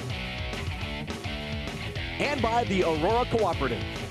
A big thank you to all our sponsors who help us bring you the best high school athletes from across the state. We couldn't do it without your support. Welcome back to Memorial Stadium. We're at halftime for the Class C2 State Championship. Doniphan-Trumbull on top of Aquinas Catholic. It's 14-0. I am joined by NSAA Assistant Director John Dollar. John, great to have you with us. I know one of the sports you help administer is cross country. This has been in Kearney for a long time. They must be doing some things right out there. Yeah, Kearney's hosted since 1972. They do a great job opening their arms to our cross country athletes when they come to Kearney. Rich Broderson and his crew out there just do a great job for us and for our athletes. And the community of Kearney truly embraces cross country. And we look forward every year to going out there and running. And the 3 years that I've done this, we've had great weather. So we appreciate that as well. Any changes this year to the administration of the event? Any legislation? You know, we did. We had two significant changes with cross country this year that came through our membership. One was the girls went from 4,000 to 5,000 meters this year, and it was a little bit different, but it was something that was voted on by our member schools. And then we also added a sixth district in Class D to help cut down on some travel time, especially in western Nebraska. It added some competitors to our meet, but overall, two very good changes. It seems like, once again, Kearney did a terrific job, and the event, was another success. Yeah, it was. And like I said, we appreciate all that they do out there for us and opening their arms to our competitors and to our communities. It's a big deal for the cross-country community, and for us as the NSAA, they're super to work with. I believe we have the champions of the cross-country events this year we're going to take a look at. First, let's take a look at the girls' results. Lincoln Southwest winning it in Class A, Pius in Class B, SCOTUS wins the Class C crown, and Crofton in Class D. And then on the boys' side, your champs in cross-country, NSAA champions Millard South, Scottsbluff in Class B, the Milford guys winning it, and Crofton in Class D. Now, as a former outstanding high school basketball player, although I hear your brother was much better than you. As a great high school basketball player, I know one of the sports you administer is basketball. So some changes coming down here at the Devaney Center, at the new Pinnacle Bank Arena. Tell us the plan for championship venues. Right. We're excited to move into the new Pinnacle Bank Arena, and that will take place this year. We will be in the Pinnacle Bank Arena, the Bob Devaney Sports Center, and then we will have two Lincoln Public Schools that we will use for our lower classes. But we're very excited. I know people in Nebraska have seen the venues on TV for volleyball, and then seen the Husker men and women play there at Pinnacle Bank Arena, and we're very excited to utilize those facilities for our high school athletes. And so we're going to see Pinnacle Bank Arena on Championship Saturday, I would assume, and we're going to see the Devaney Center during the week? That is correct. In the old format, Pinnacle will take the place of Devaney, and Devaney will take the place of the Pershing Center. Should be terrific venues for all of the high school athletes coming down here for state high school basketball. And I know some changes voted on by the membership this year as well in the way the games are administered. Yeah, one of the changes that was voted on was a mercy rule, and it's a 40-point mercy rule. It'll be a little different for our fans, and they may not understand it at first, but it's a 40-point running clock in the second half, and once it gets over 40, the clock runs the entire half. So just something that'll be a change, and it'll be interesting to see how it works this year in high school basketball. Well, once again, we appreciate all your help in administering not only the high school basketball championships that are going to be once again on NET, but also the high school football championships. So thanks very much, John. Thank you. That's John Dolliver, the NSAA Assistant Director in charge of cross country and basketball. We're at halftime of the Class C2 state championship. 14-0 is the score. We'll be back at Memorial Stadium in just a moment. Whether it's spring planting, fall harvesting, or just a drive across the state, soy biodiesel helps a diesel-powered engine operate in a demanding job. Soybean oil from Nebraska soybeans makes biodiesel a renewable fuel that's also environmentally responsible. The soybean checkoff plays a major role in supporting the use and availability of biodiesel. The Nebraska Soybean Board, growing opportunity from the ground up. When you've been around for more than a century, you understand the power of generations, the value of nurturing and developing those who will carry on the legacy of agriculture and food production. That's why the Aurora Cooperative helps young people gain the experience, expertise, and wisdom to feed the world, be good stewards, become responsible community leaders, and continue setting the example for the generations that follow. The Aurora Cooperative, growing opportunities. Participating in Nebraska high school activities has taught me about teamwork. I've learned how to lead among my peers. At my high school, I have set goals and I work hard to accomplish them. I like to run on my cross country team. It makes me feel good about myself. Thank you, Nebraska, for your support of the Nebraska School Activities Association.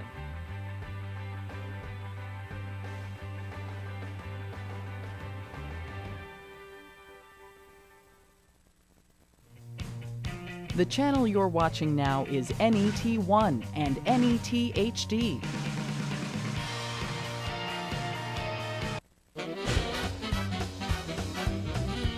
It was easy to play Batman. We used to say, we put on our tights to put on the world. Wonder Woman represented a lot of breakthroughs. Thursday night at 7 Central Time on NET1. Back at Memorial Stadium in Lincoln, Nebraska, halftime of the Class C2 state title game. Aquinas Catholic trailing 14-0 to the Cardinals of Doniphan-Trumbull, and it's really been tough sledding for the Aquinas Monarchs to get some offense going. They've found a couple of decent opportunities, but they haven't been able to capitalize. Well, they've only thrown it twice, so they've really stuck to the game plan, but you got to give a lot of credit to Doniphan and that defensive line. A couple of decent plays for Aquinas to win for about 10 yards, but other than that, it's been all Doniphan defense. Yeah, it sure has. You talk about where they're at, 14 points behind right now and not letting things get their defense. Aquinas defense played a lot better there late in that second quarter, making 2 stops, not letting them score a touchdown going to second half.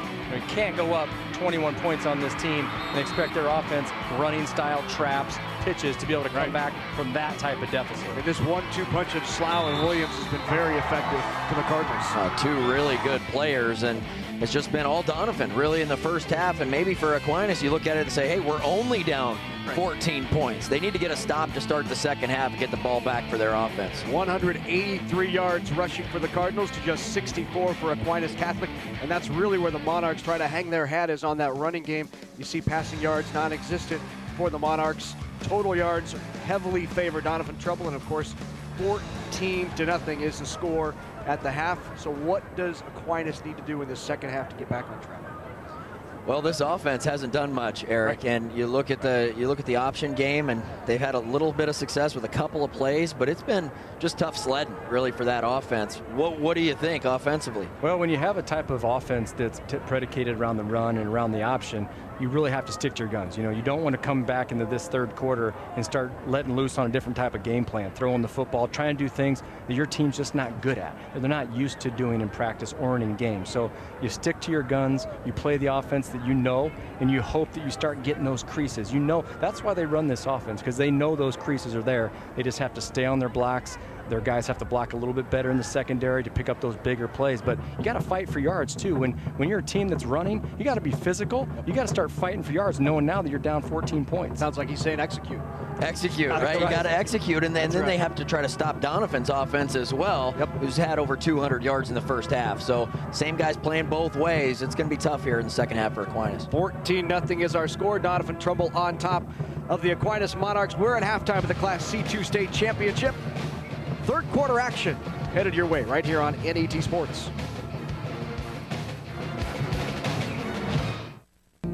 It's everything. Having someone to watch your back, to make things better, safer. As we get closer to the 2014 deadline to buy health insurance, rely on Blue. We'll help you navigate the new healthcare law and make smart choices for you and your family. Call or visit us at the Blue store at nebraskablue.com. It's time. Find what you need. We've got your back. Blue Cross and Blue Shield of Nebraska. It's easy to spot people who participated in high school sports and activities. Right on time. They learned important lessons like leadership, teamwork, respect. Hey, our meeting moved to 10. We'll be ready. Values that last a lifetime. We need to focus on 3 factors. Support high school sports and activities in your community. When kids take part, they get set for life. When you've been around for more than a century, you understand the power of generations, the value of nurturing and developing those who will carry on the legacy of agriculture and food production. That's why the Aurora Cooperative helps young people gain the experience, expertise, and wisdom to feed the world, be good stewards, become responsible community leaders, and continue setting the example for the generations that follow. The Aurora Cooperative, growing opportunities. NET Sports coverage of the 2013 NSAA Football Championships are brought to you in part by the Nebraska Public Power District, the Nebraska Soybean Board, Blue Cross Blue Shield of Nebraska, by Education Quest Foundation, and by the Aurora Cooperative. A big thank you to all our sponsors who help us bring you the best high school athletes from across the state. We couldn't do it without your support.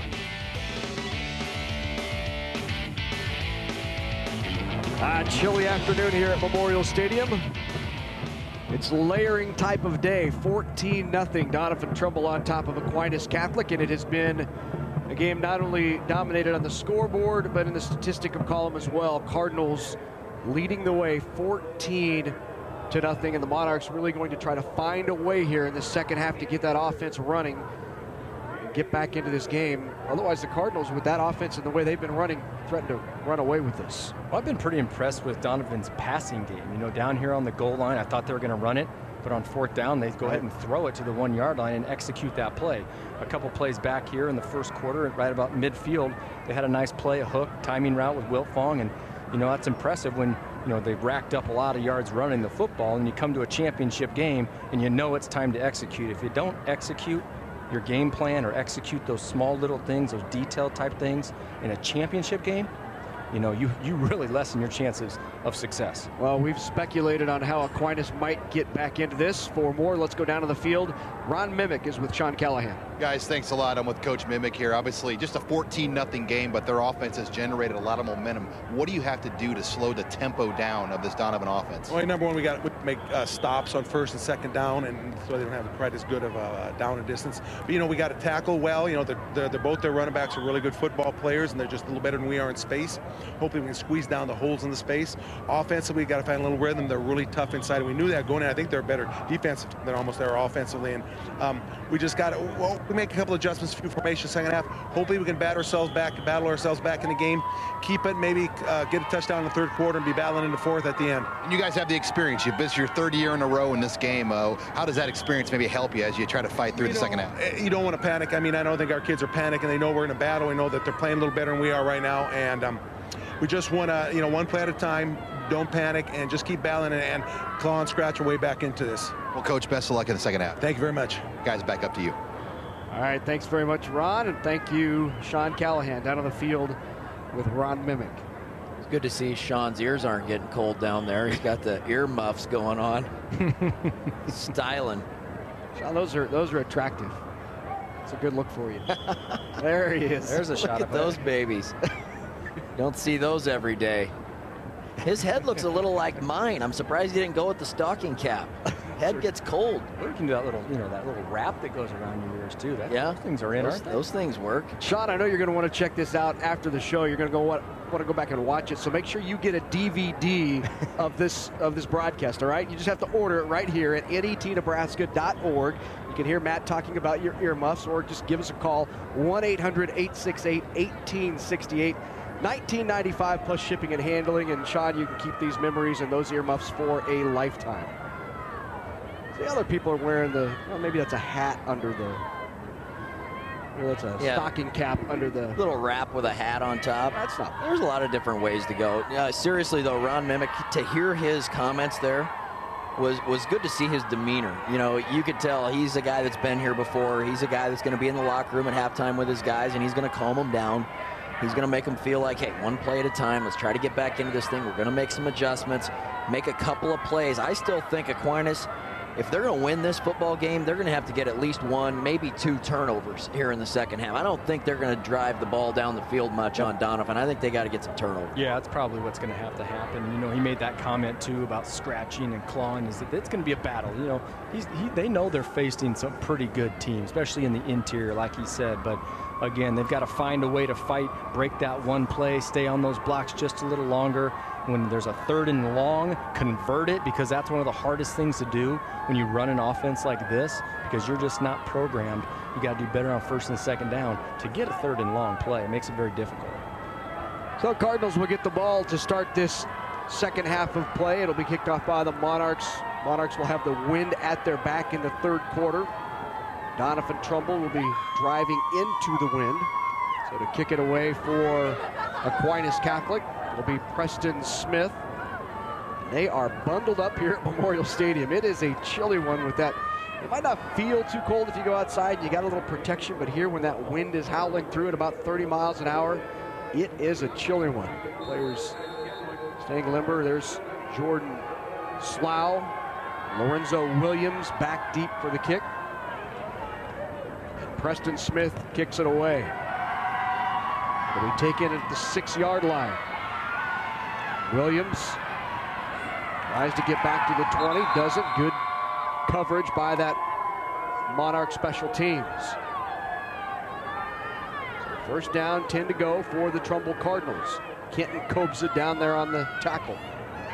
And this is where it all starts for Aquinas in the second half. They need a stop right here on the first drive, and preferably before Doniphan gets a couple of first downs and turns the field over on them, and they're faced with a long field with this offense that's really struggled. Here in the third with the wind at their back is when they want to force them to punt and flip that field. Keep by Wiltfong, fooled everybody. Wiltfong out of the corner.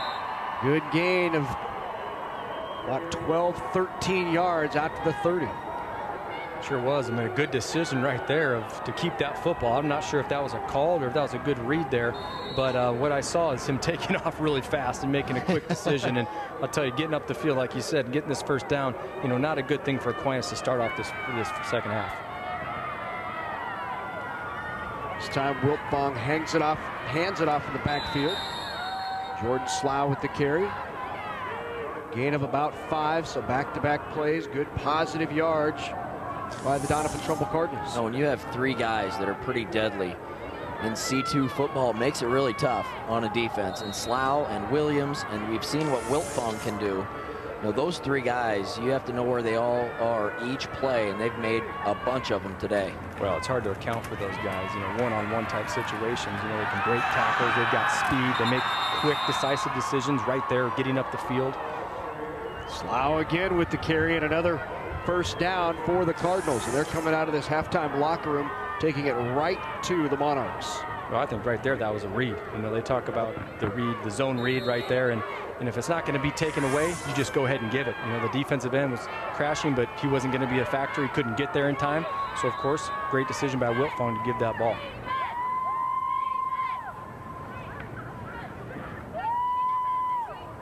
Official timeout here momentarily as they reset.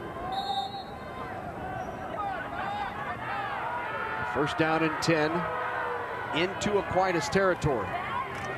Wiltfong gives it to Williams up the middle. Tackle made by Nick Compte. Compte's had a big game. He's been in the middle of a lot of plays. Number 64, right in the middle of the defense. Done a good job for Aquinas. 9 tackles already for Compte in the game. Well, I think you can start seeing the negativity right now of missing their 2 interior linebackers, Reimers and Crank. They're just starting to go for that interior time after time again, picking up 4, 5, 6 yards a pop, and that's definitely hurting, missing those 2 guys. Yeah, we probably haven't talked about that enough, actually. Right. 2 of the better players for Aquinas would be out there, but they're not. Crank and Reimers. What they're responsible as far as the tackles and leadership on this defense, and that just makes it tough. Crank guys in. Crank had more than 100 tackles on the season, 12 sacks. Wiltfong keeps it again as he pulls it out of the belly of Williams, and that's enough for a first down, and the chains continue to move on this Doniphan-Trumbull drive.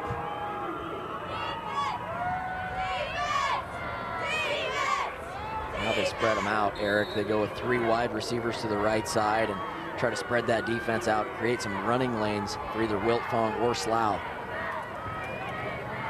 They're still attacking the middle, that's for sure. Slough with the carry again. Another 3 or 4 yards on first down. Brings up second down, 6. Slough over 100 yards now in the game on 17 totes. It'll be interesting to see if they start tacking Matthew Kindler, knowing he's one of their best players. It looked like he's been getting double teamed by the guard and the tight end. Makes it difficult for him to get in there and make plays. Wiltfong keeps it right up the middle. Another first down. The DT just keeps pounding the ball down the middle, and Aquinas cannot stop them. They have no answer. Well, this is where you've got to get closer to the ball. You have to start swarming. You got to start risking it a little bit as far as getting there faster and anticipating where the ball's going to go. And when you get there faster, you might be able to create a turnover. You're there in the passing lane, or you're there to be able to get the ball before it's handed off, or you can knock it out from the running back before he gets running. So you got to get in better position. Williams slips 1 tackle and another inside the 15 down to the 11-yard line. And a gain on first down of 13 yards for Lorenzo Williams. Just when you think, oh, Slough's not in the backfield, then they give it to this guy. And he's a little battering ram, shorter back, quick, make you miss, elusive guy. Well, it's not like they're not in position to make a play. There's a missed tackle in the backfield, too. When you have the opportunity to make a big play, you got to make it right now. It's a championship game. Give to Slough right up the middle, and Slough in there for the touchdown. And Doniphan-Trumbull extends that lead now to 20-0. Well, right here, you just see it's one of those predetermined gives. They know they've been wearing out the defensive line and those linebackers of Aquinas, and knew that they were making it very difficult and challenging for those linebackers and secondaries to make big plays. They just couldn't get it done. Nice drive by Donovan, getting another touchdown and extending this lead now 20-0. That was an impressive drive. 10 plays, 83 yards, 3.5 minutes off the clock. They'll go for 2. Flag on the play. Likely a false start here against DT. Dead ball. False start on the offense. 5-yard penalty. Well, either they believe that they're going for 2 every time pretty much when they score a touchdown. I don't know what it is about the kicking game, but what's the reason going for 2 right here? It's the win.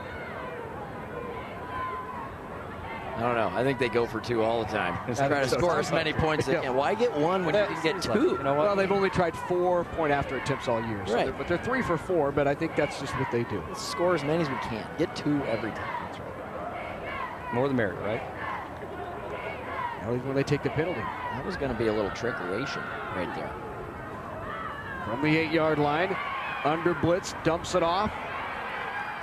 And they will be stopped short. 20-0 is the score here in the third. So the first time DT touches the ball, they drive it the length of the field. 83 yards in 10 plays, ending on this Slough touchdown.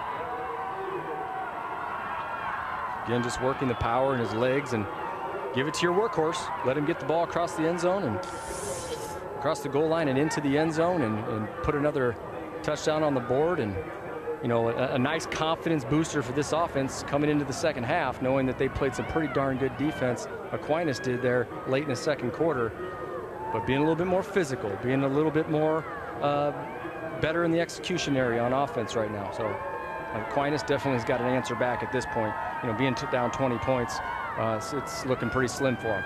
Well, the new NET Nebraska app is available for Android and Apple devices, and as much as Matt Davison is on his phone during the broadcast, you can probably download this and take a look at the broadcast right on your phone while we're doing the broadcast. You can watch live streaming of the NSAA High School Championships, pick up Big Red Wrap-Up, that's tomorrow night coming up, and a lot of other content available on the app, so please go to the App Store for your free NET Nebraska app, or visit netnebraska.org/apps and follow NET Sports on the go. Could see myself on my phone. Well, you could if you want. And the wind blows the ball off the tee. Have to go to the finger again, bring a guy in. They will do that. So 20-0. Doniphan-Trumbull in command, 8.5 to go here in this third quarter of play. We've taken it about the 28-yard line. Out near midfield to about the 43, 44-yard line on the return for the Aquinas Catholic Monarchs. Well, Matt, they've got to really answer back here. I mean, there's no other way. I think this point in the game right here in the third quarter, Coach said it best, is they've got to get a touchdown in the third quarter and score some points. They need a big play. Either need a big play or drive the ball down the field and establish some type of offensive line movement up front and be physical. Noah Pellin on that return. The ball at the 43. Him on the outside, and just very disciplined is this Doniphan-Trumbull defense. It has not allowed the Monarchs to get going. It's really been domination, and you know, a lot of the games besides the first one in the state finals have been games that haven't been very close. Right. A lot of dominant teams this year that have come out in the finals and just taken over the game, and that's what we're seeing from Doniphan-Trumbull. Give inside. Tackled at the point of attack. First hit made by Creighton Burr, that 6'5", 200-pound senior. He's a big boy. He is. In the middle. This Donovan team really looks like the team that was in the in the championship game, high school championships here over the last 2 years, playing with a lot of confidence, a lot of speed, getting lined up and getting ready and making big plays. Give up the middle. Breaking one tackle is Connor Kobza. Now you got to go for it. It's 4th and 3. You can't punt it back to their offense again after just going 3 plays. And I think that's why they ran the ball there. It's 3rd and 8 or whatever. They try to get half of it. Now on 4th down, try to get these last 3 yards and move the sticks. Important play here midway through quarter number 3. Already down 20-0, looking at a 4th down and 3. The toss on the sweeper on the right side. Leaning forward, going to be very close to the first down. May not have got it. I think he's about a yard or half a yard short. This one's going to be close. They're going to have to measure it, I think, Larry, and it's going to be within a few inches one way or another. Evan Cranda carried the ball and is down on the field. Well, he took a shot, didn't he? He did at the end of the play. He took a nice shot at the end. Got stood up. That's usually how those injuries happen. You're stood up by one guy and another guy comes in and takes a shot at you. Evan Cranda, the 5'10", 160-pound senior. One more look. Stood up there. Yep, driven to the ground. Came down hard on that right shoulder. Tackled by Jake Kreidel. Kreidel leads the team, 178 tackles on the season.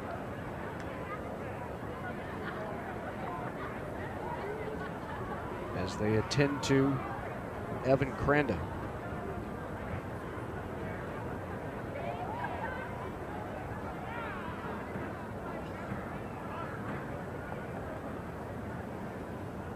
Well, Aquinas at this point just really can't give up. You know, you just don't want them to totally lose it and give up and think that it's not there. You know, you're down. You really, this is a three possession game, and really, if you think about it, those 3 touchdowns could get you the win, because they did miss this point on this last touchdown to give them just 20. So, you know, not scoring here, being able to pick up this first down would be huge in the momentum and being able to continue this drive, because they do need to put points up on this drive.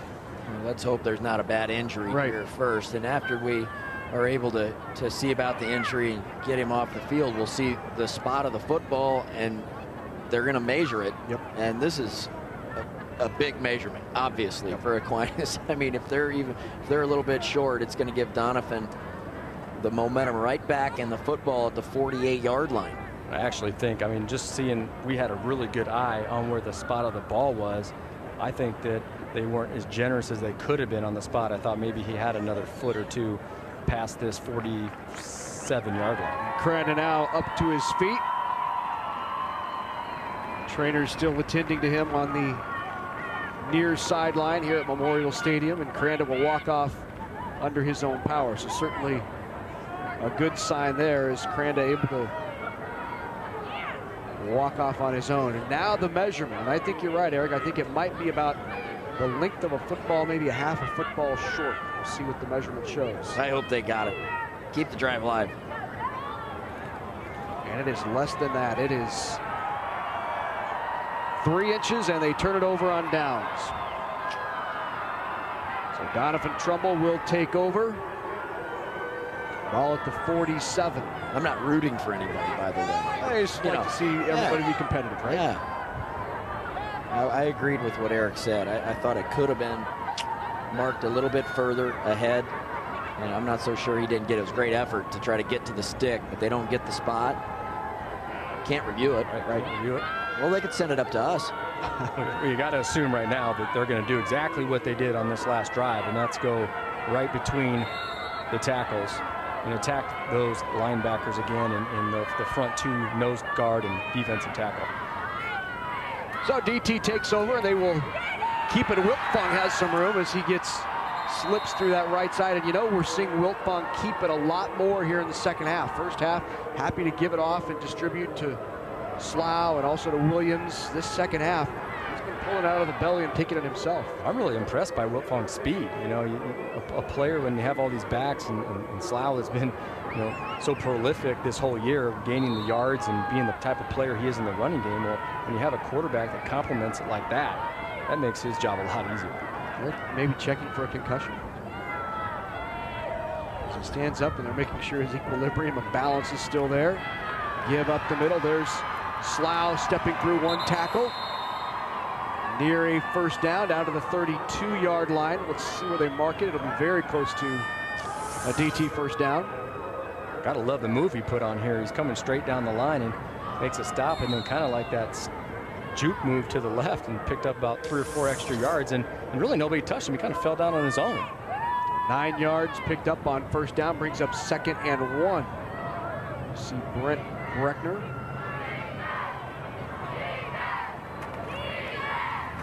Give up the middle, leaning forward inside the 30. That's good enough for a first down. So the chains continue to move for the Cardinals. Slough now 132 yards on 20 carries. Williams with almost 100 yards, 96 of them, and Wiltfong has 57 on the ground. Right, and it's just their offense really just spreading out the defense and making them second guess. And Donovan's got the talent at the running back position. They've got talent at quarterback, and they're just able to really take care of this Aquinas defensive line and make her big plays in the secondary. Look out, here goes Williams to the outside. He spins away from one, cuts it back upfield. That is a nifty little shifty runner there in Lorenzo Williams. And he goes over 100 yards. He's a small back. When he's coming out of the backfield, he's hard to find. Then you see him, all of a sudden he's out in the open field. And look at the cut, he gets to the edge, boom, puts the foot in the ground. Just making Aquinas really work to get him to the ground. Well, he could have. He was thinking about cutting it all the way. Right. He saw what he was going to do. He's like, yeah, you know what? I'm just going to get upfield and pick up these extra yards because, cutting back against the grain, you risk a lot, and they've already picked up a first down there. So let's just play it safe. Inside 5 minutes to go here in quarter number 3. Slough dropped in the backfield. Good play by Mitch White from that middle linebacker spot. Mitch with the tackle for loss. Loss of 1. Brings up 2nd down now and 11. Good play. Guard just missed his block, and fastest way to the ball is a straight line. You saw White, he just took it right away. His eyes were right on the running back. Wiltfong keeps it. Wiltfong has some room. Flag on the plays inside the 5 and pushed out of bounds. We have a flag in the middle of the pile where typically you'll see a hold. And boy, does Aquinas need this call. If it's a hold, it'd push him back into a 2nd and 20. And holding called against the Cardinals. Right in the middle of the play, and maybe that's what allowed Wiltfong to bounce the thing to the left and get out into the open field.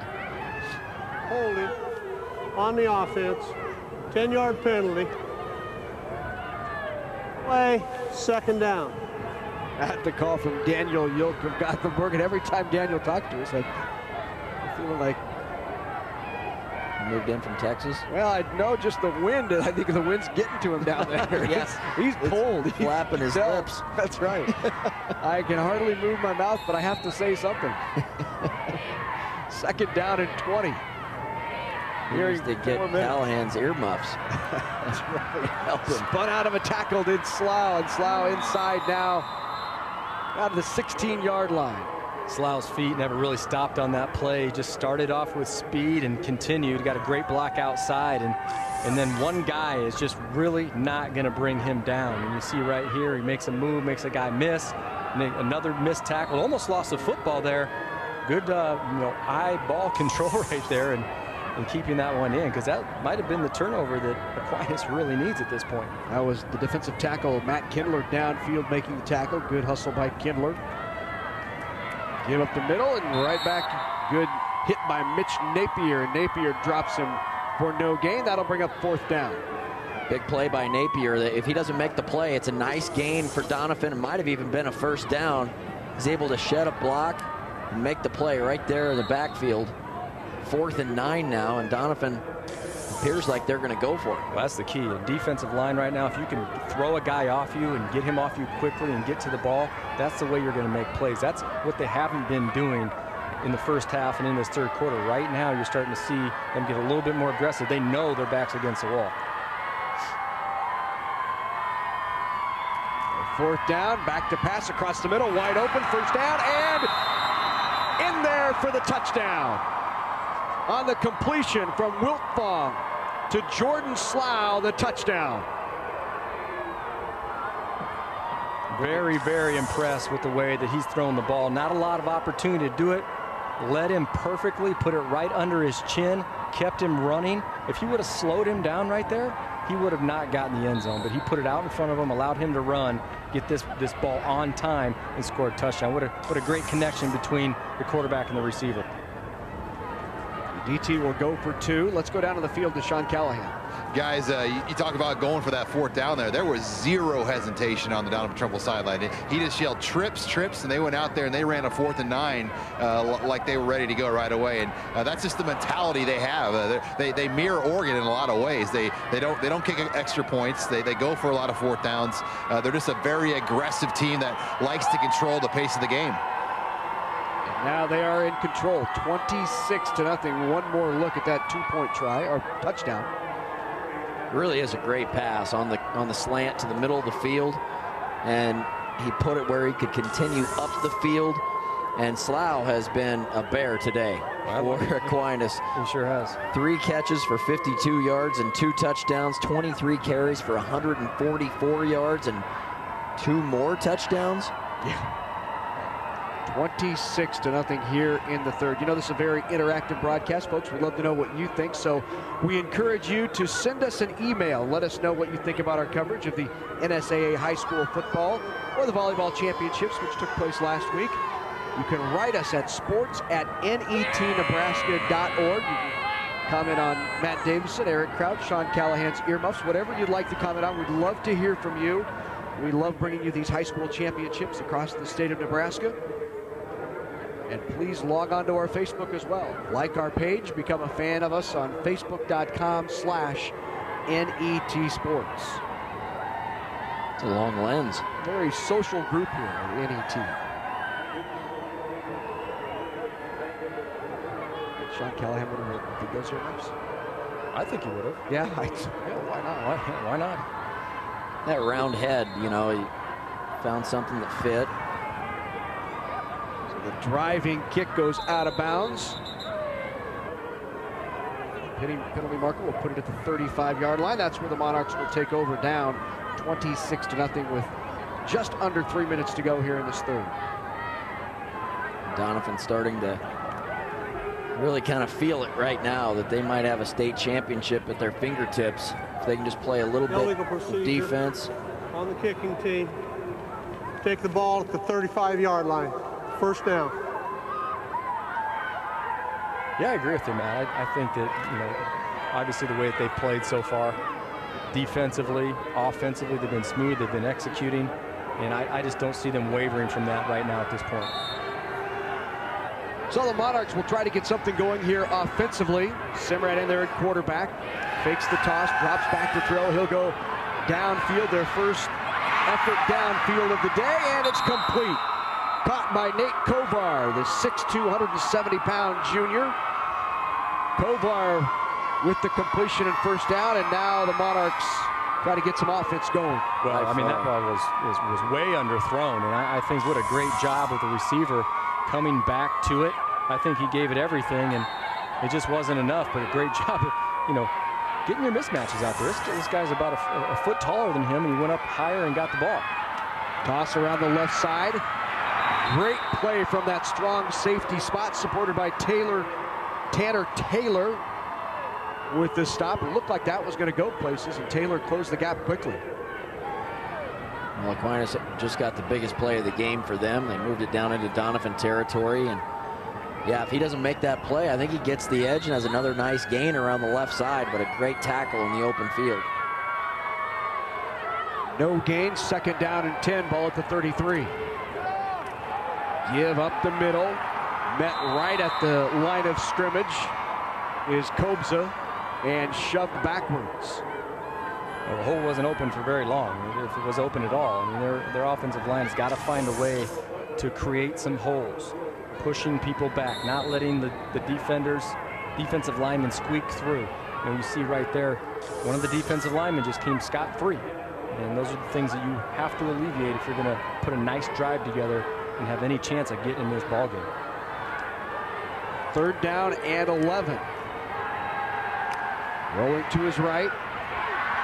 Slips one tackle, slides down short of the 35, and that's going to bring up, I believe, 4th down, short of the 25, will bring up 4th down. Well, I would have really liked to seen Simrod right there, you know, take it a little bit harder, knowing that he needs the 1st down right here. I mean, you're in a 4th and 4 situation right now, and he's trying to slide. You know, you'd want him to power forward, run somebody over, try to get that 1st down, so you got a fresh set of downs going in here and possibly putting the first points up at the game. Ron Mimick might be saying the same thing right now. I think he saw Creighton Burr coming. That'll do it, huh? I think I'm going to go ahead and slide down. Hey, this is a championship, though. You have to put those things on the line. It's you know, hold on to the ball and go for it. Basketball season starts in 3 days, 4 days. Maybe he's a wrestler. I don't know. They're good wrestlers there, Aquinas. 4th down and 4.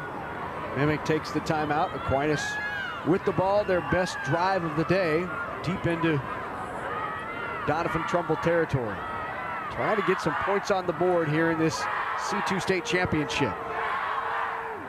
Well, if you at least dive for it, you have your team in 4th and 1, which is a lot easier to pick up in 4th and 4.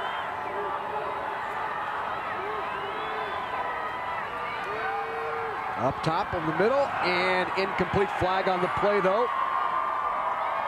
Does it look like? It didn't look like it was catchable to me. Smith had broke open just for a second, and Creighton Burr is looking on like, was that called on me?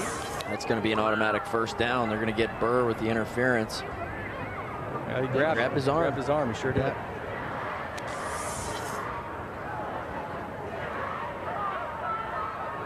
Inside a minute to go. The flag will give Aquinas a 1st down.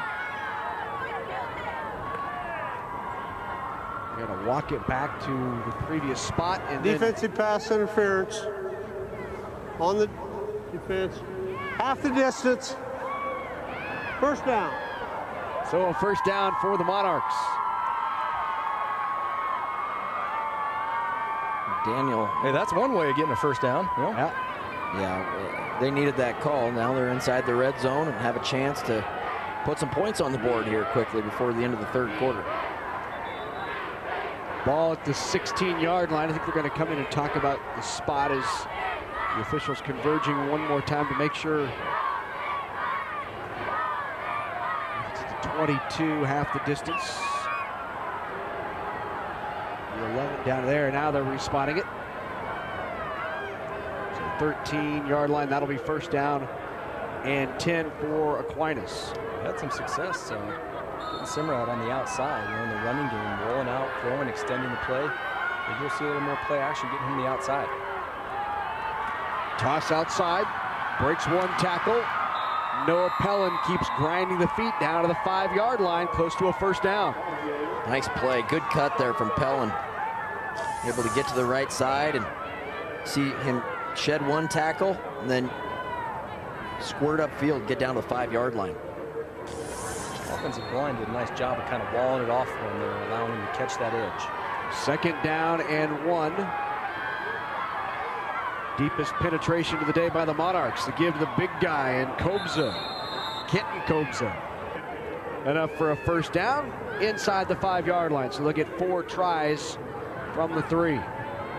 Take it from the 2.5. Looked like he was going for a lunging over the end zone. a little bit early, got hit and kind of spun around. But great effort nonetheless. We've seen Aquinas get stuffed a couple times today. We know Doniphan doesn't want to allow him to score, try to get the shutout, but see if Aquinas can punch it in. Give again to Kobza. Grinds his way down to about the 1.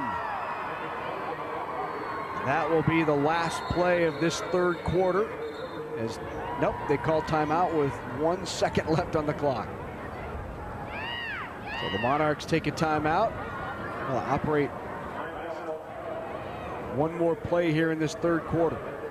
Well, I think a good job right there by Semrad, the quarterback, and making sure that his offense was set, because it looked like that his receivers, his tight end, the guys to the right of the play were getting set a little bit late, but he let them set up and run the play. Now, if he went up there and ran the play, they would have had a legal procedure penalty, which they would have definitely not been on the 1.5 yard line. So good job by Semrad, the quarterback, knowing that his team was getting set before he snaps the ball. Well, here at NET, we appreciate the opportunity to bring you these state high school championships, both volleyball and high school basketball. This, of course, the football championships. And you can help us bring you this sports programming by joining the NET Sports Partners Club. Your contribution helps ensure that all of these favorite sports programs continue for years to come. And you also get some great thank you gifts as a thank you from us for your support. So log on to netnebraska.org/sportspartners and become a member today. What are we giving away? Coffee mugs? All kinds. Did you see it was a nice jacket there and some hats and mugs and lots of fun stuff. In there for the touchdown. Matt Jacob with the carry. And Aquinas is on the board. Well executed play there. Jacob goes from the right side of the formation back to the left side. Gets a nice block from the pulling guard on the right edge. And that's as big a hole as we've seen Aquinas have all day. Yeah, it sure is. And what a nice job of Jacob of putting his foot in the ground and going straight for the end zone. I mean, you see a lot of players sometimes, they'll kind of dance back there and kind of wait patiently for his block to set up. But in this case, he saw it. He stuck his foot in the ground and he got it. So great job by him of putting some points on the board for his team. Preston Smith, as we have encroachment on the defense. It will go half the distance to the goal. Now they're going to go for 2. Dead ball. Encroachment on the defense. Half the distance. So now a 2-point conversion try by Aquinas. The ball is now at the 1.5. At this point, I don't know really what difference it makes going for 1 or 2, but you get another 1.5 yards or whatever, so might as well go for 2. Ducks it up inside. He reached but did not get there. Tried to extend that out. The 2-point try is no good. So 26-6 is the score. 8-yard play, 65 yards on 8 plays, highlighted by that long pass to Kovar. 26-6 at the end of the third. No matter how you look at it, animal agriculture helps Nebraska's economy. The livestock industry provides increased tax revenues for schools and community services. Livestock enterprises also create jobs while contributing to existing businesses such as local banks and grocery stores. A thriving livestock industry helps maintain our current way of life, but also provides opportunities for the next generation of farm families. The Nebraska Soybean Checkoff helps to raise awareness of the importance of animal agriculture to Nebraska. Participating in Nebraska high school activities has taught me about teamwork. I've learned how to lead among my peers. At my high school, I have set goals and I work hard to accomplish them. I like to run on my cross country team. It makes me feel good about myself. Thank you, Nebraska, for your support of the Nebraska School Activities Association.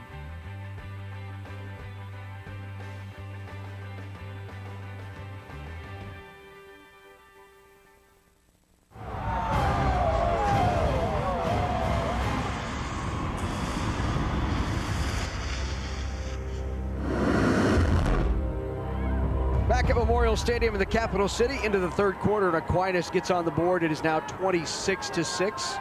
Cardinals on top of the Monarchs. So to begin the fourth, Monarchs will kick it off to Doniphan-Trumbull. Preston Smith in to kick it away, back deep. For the Trumbull Cardinals, Lorenzo Williams, Jordan Slough.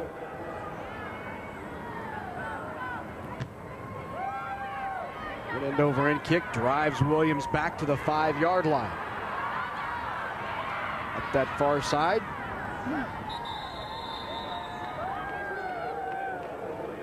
And that was number 16, not 10, Tanner Taylor with the return. So Taylor with a nice return out past the 20 to about the 22-yard line. Be interesting now to see if Aquinas can get a nice stop here defensively. How did he get those seats? Try to get the ball back. What do you think? How did he get those seats? Up there, hanging out. Look at that.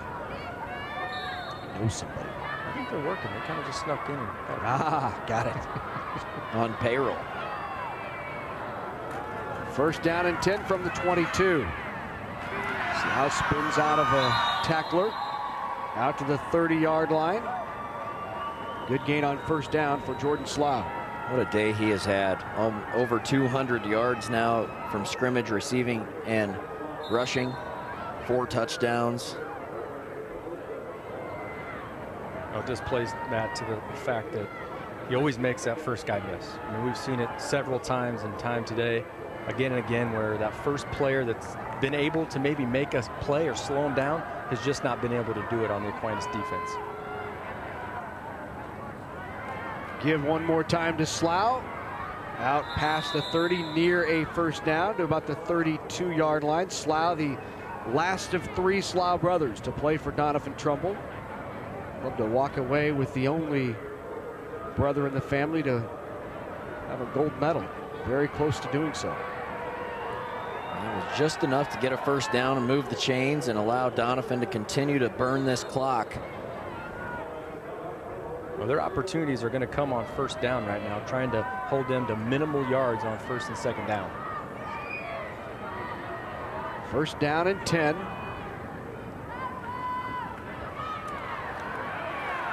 Kept by Wiltfong around the left side. Wiltfong has some room inside Aquinas territory and down to the 42-yard line. Terrific gain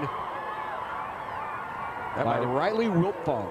Might have been the 3rd, maybe the 4th time we've seen Wiltfong make that ride and come right through the middle and just turn the speed busters on and get to the outside. I like how he was thinking here of not running out of bounds and stopping the clock. He's keeping that clock rolling by falling down inbounds.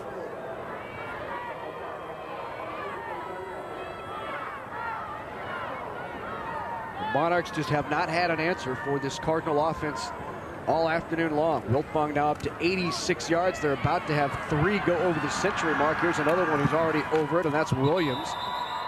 On first down, he carries for a gain of 10. That's out near another first down, and now Williams, about 120 yards rushing on the afternoon.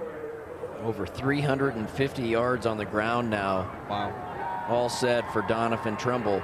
This has just been dominant game on the ground for them, burning the clock, scoring points, and then turning around and getting it done on the defensive side too. Officially 119 yards rushing for Williams on 15 carries. He's averaging 7.9 per toe. Another opportunity, and this is another good run by Williams. That'll increase that per carry average, a gain of 15 yards on first down and 10. And Williams just continues to chew up the turf. Here's Williams, again, not just showing his shiftiness, but showing you his vision and how he can see the football field. And he pops to the outside, sees what his blockers are doing, makes a quick little dip in the hips, gets outside, picks up 6, 7, 8 more yards right there at the end of the play. He's impressive, isn't he? He sure is. He's done a great job today. A couple of good backs for C2 football. Now averaging 8.5 a carry. Slough averaging 6.5. Wiltfong over 7. That one he'll be shut down in the backfield. Loss of about 3 yards. Good defensive penetration by that Monarch front 3.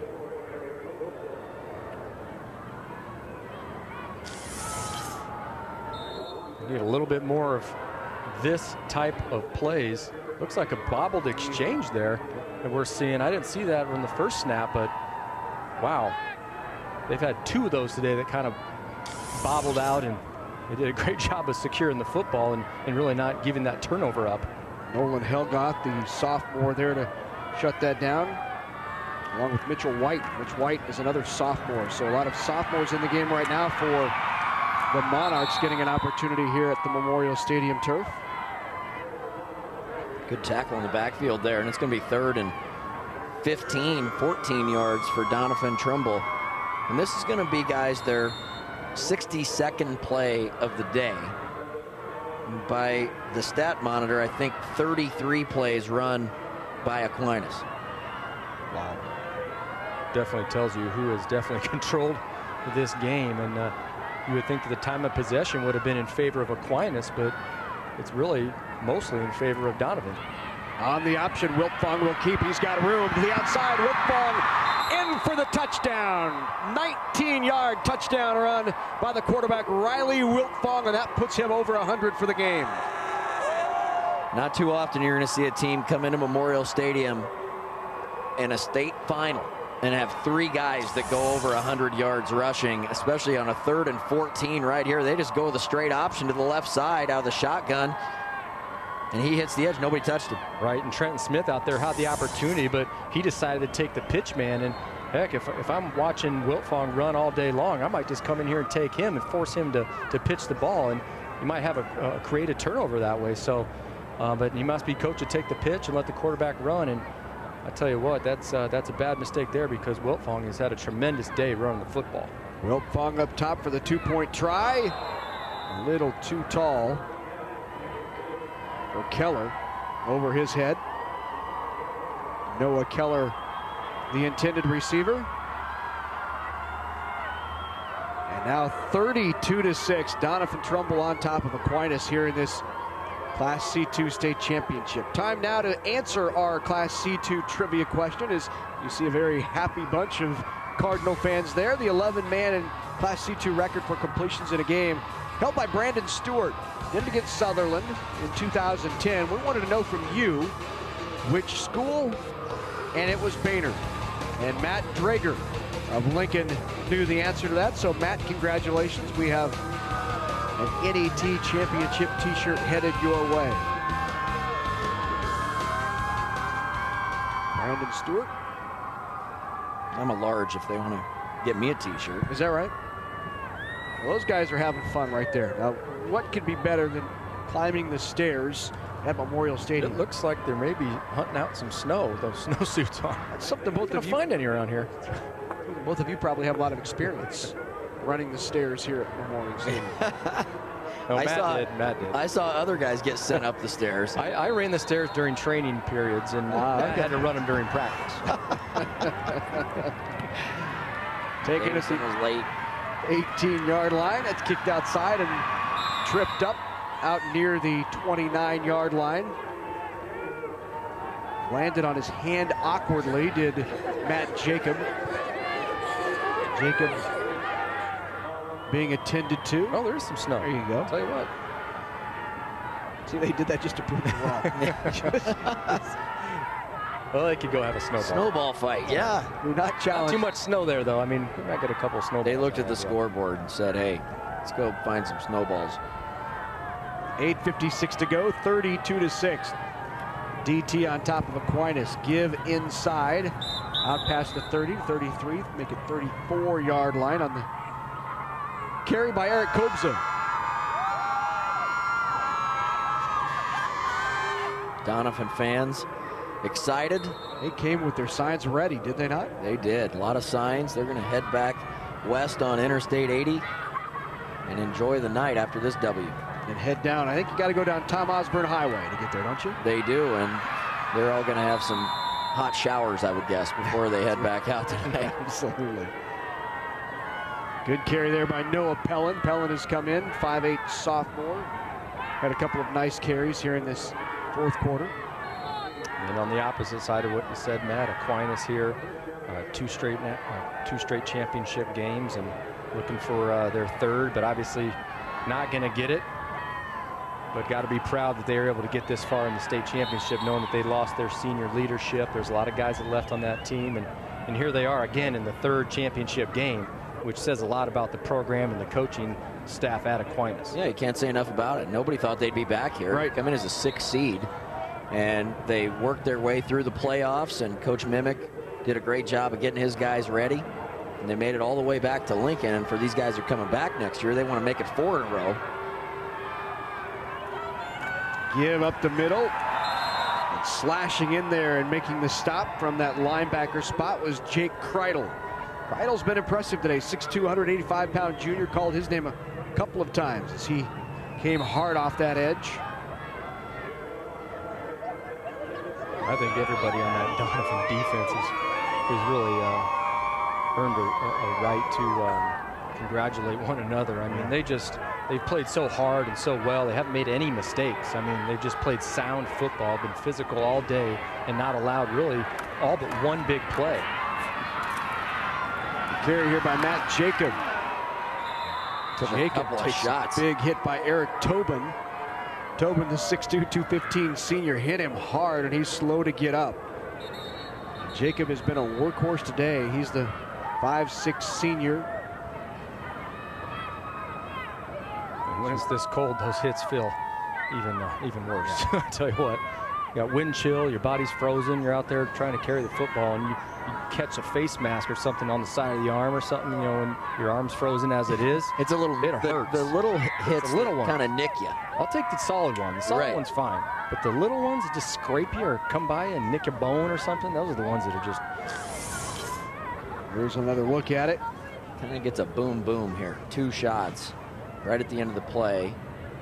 Here's the first one. Bang, bang. And that could have easily knocked the wind out of him. Yep. The little guy runs hard. He's quick, shifty.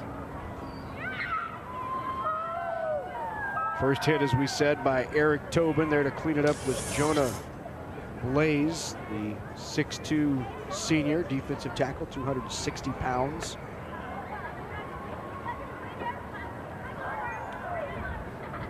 It's 32-6, 7 minutes to go here in this 4th. That's the 9th tackle for Tobin on the day. But remember, they've only run 36 plays, I think, 37 plays. So not a lot of tackles out there for Doniphan. On the other side for Aquinas, Comte has 13 tackles on the day. Kobza adds 11.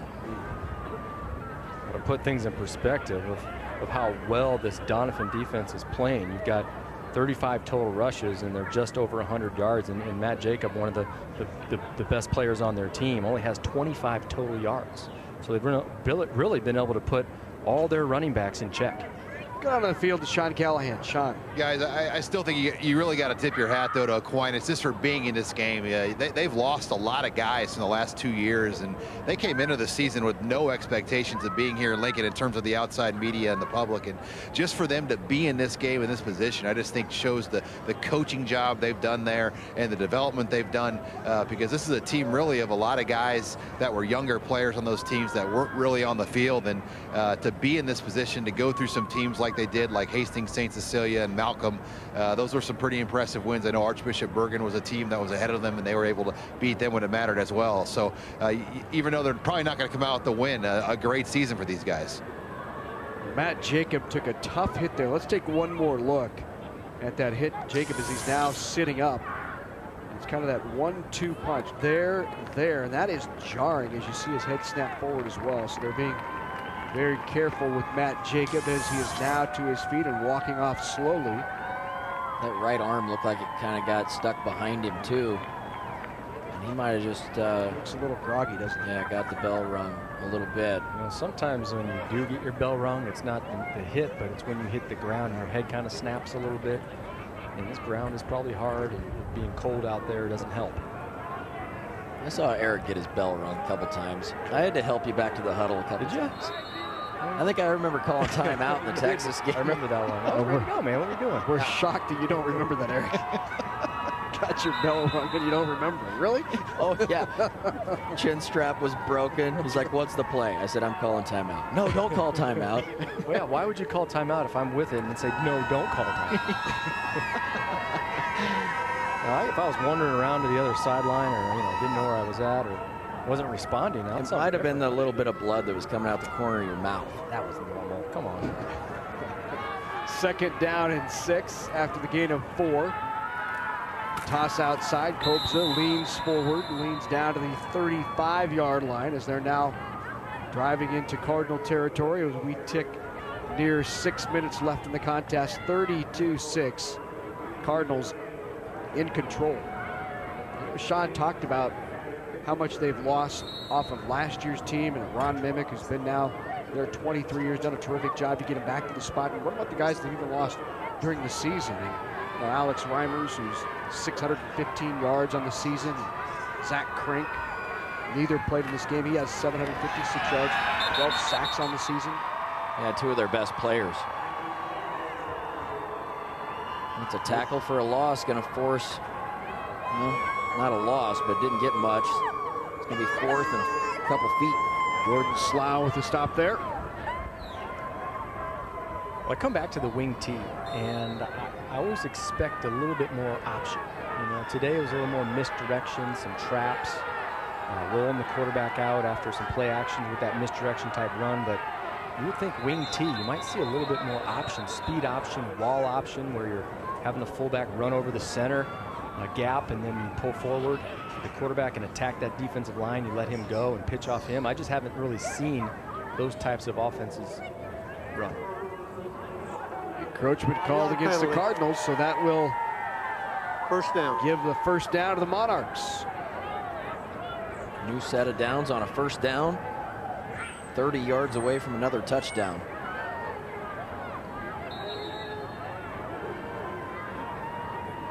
Big one tonight, Larry. Should be a good one in Class A. Omaha North taking on Omaha West Side, a couple of metro area teams. Both come in with 1 loss on the season. Omaha North, of course, back here in this championship game for the 2nd consecutive year. I'm going to give up the headset to big man Adrian. Good toss over the middle and complete down inside the 15-yard line, down to the 14 on the reception by Logan Kaler. Wow, impressive. 3 or 4 guys around him, but what nice touch, and just putting it up and leading him right where he needed to be. And you saw the coverage there. There was about 3 guys, but putting it in the only place he really could. I mean, the only thing else I could have seen was put a more zip on it, but it got there. Up the middle, he's got a room. It's Kenton Kobza, 5'8" sophomore. Inside the 10, down to the 8-yard line, brings up 2nd down and 4. There's a nice gap off the left side. Haven't had many holes like that today. 2nd down and 4, Kobza in the backfield. Pellin in motion, he gets the toss. Bobbled it momentarily, and that play blown up in the backfield by Jake Kreidel. Kreidel once again. Kreidel with his 14th tackle. He's been all over the place in that linebacker spot. Got a stinger there, didn't he?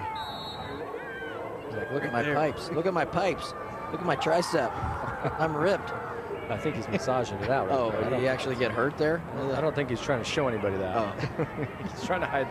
He's trying to brush that one off. I wouldn't know what it's like to show anybody pipes. He's a little confused. Give up the middle. Kobza leans forward down to the 5.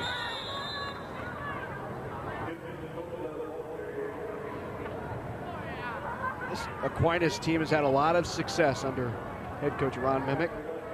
Won a state championship the last 2 years in 2011, 2012, of course, back to the 90s. They won it in 93, 94, 97. 6 total state championships for this Aquinas Catholic program. And a lot of success in the program going back before him as well. Back into the 60s and 70s. 4th down and 1.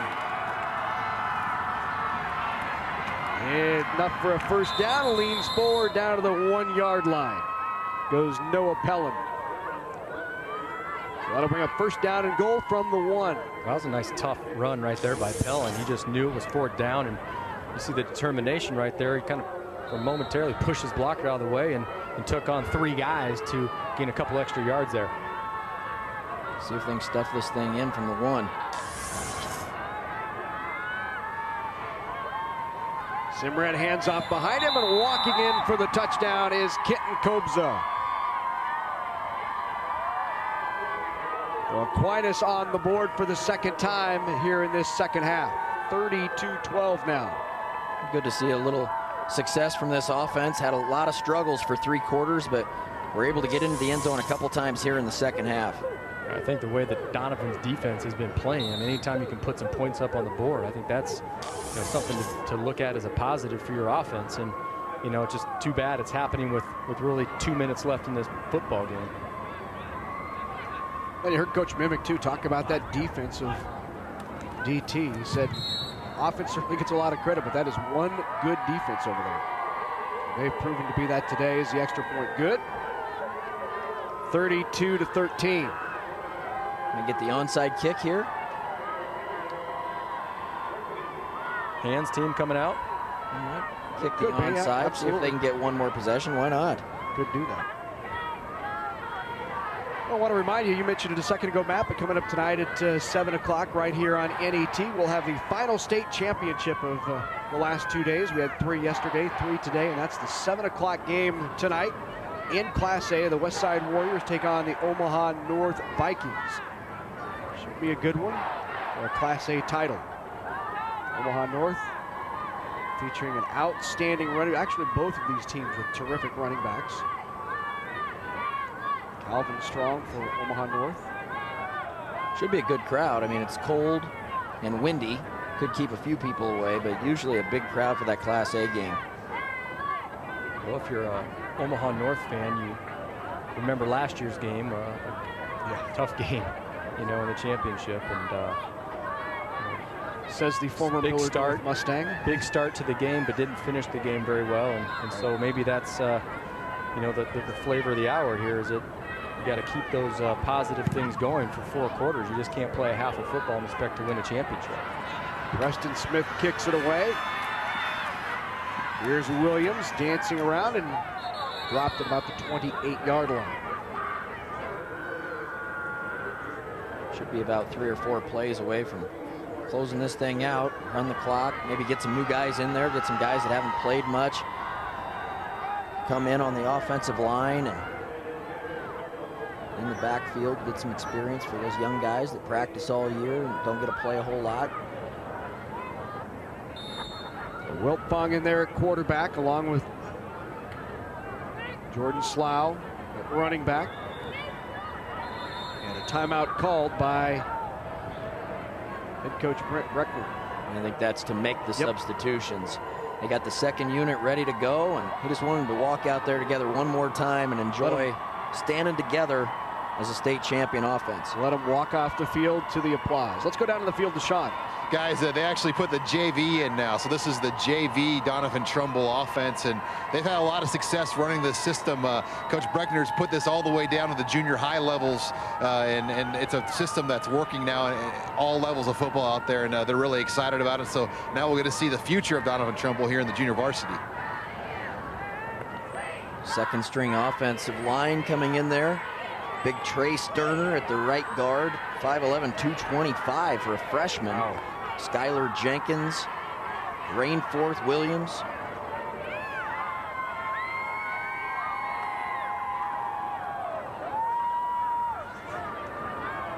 .233 to go. Tim Tabor also in there at the tight end.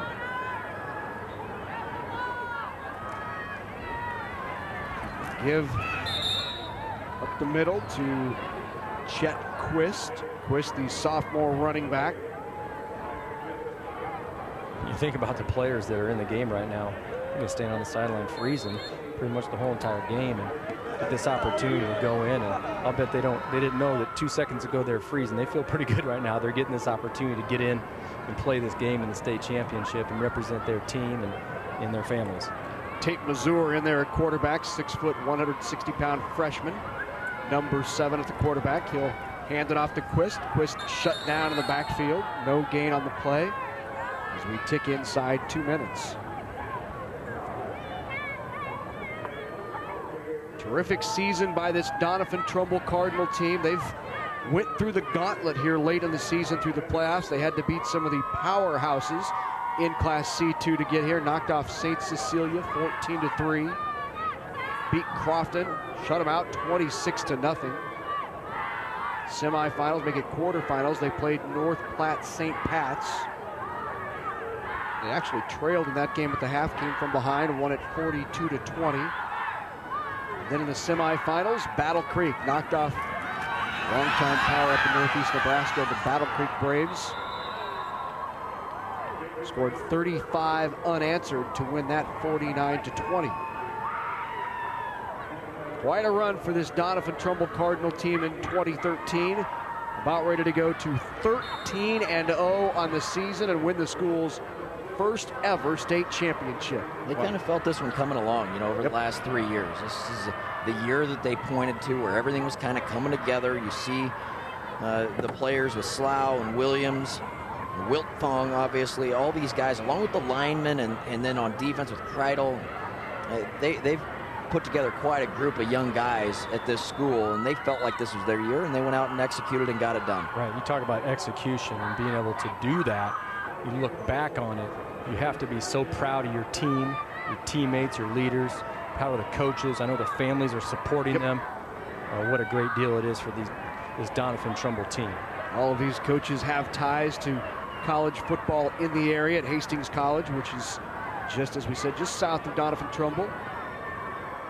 Breckner and Lavalley, Connor, all his students, players, and coaches at Hastings. And then Ron Minnick puts in his reserves as well with 30 seconds left to go here in the state championship game in Class C2. 4th down and 6 in there to kick it away.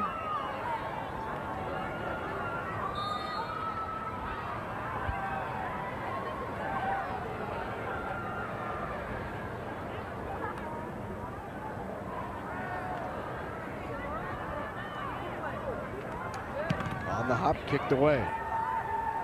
Fair catch called for at the 37. Slough on the punt. Saw a couple more plays, and that'll do it here in the C2 State Championship as the Monarch offense will come back on the field one final time. I want to remind you that Big Red Wrap-Up will not be seen at its regular time tonight due to the NSAA football championships. Instead, the wrap-up can be seen tomorrow night with special guest Mike Babcock from Hail Varsity Magazine. Also, preview the upcoming game against the Iowa Hawkeyes, which is this Friday. So join us for Big Red Wrap-Up at a special time. That's tomorrow night, 7 Central, right here on NET1. Recap that big win out in Happy Valley. I guess it's a big win. It was a big, big win. It was fun. College PA. Waiting for the 3rd game in 13 days coming up this Friday against Iowa. A huge game to keep that 9-game winning streak thing going too. I mean, that's so important to all of Nebraska fans and the team and the university to keep that pretty much as a standard alive. Aquinas took the timeout. Get a fresh set of men out there to take the final snap.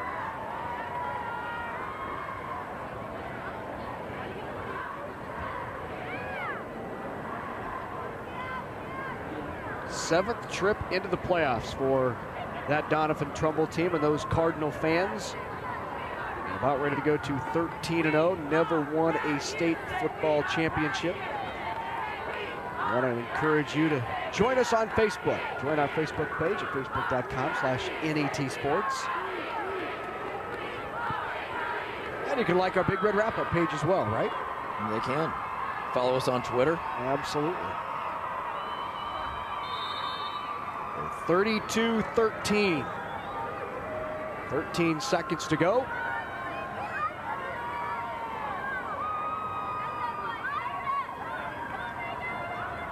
Him on the end around, ball goes on the ground, recovered by Doniphan-Trumbull. We'll have one more play. The play looked like it was setting up to be pretty good. A mishap on the handoff, so Doniphan will have to jog out there for one more snap, unless we have another turnover, and then we'll have one more after that. I haven't commented on this, but the opportunity to come into Memorial Stadium, almost like a dream for a lot of these kids that are playing in all the communities around the state and all the high schools, to be able to come into this stadium where they watch the Nebraska Cornhuskers play their games and play on the same field that they play on Saturday. What an honor that is to them.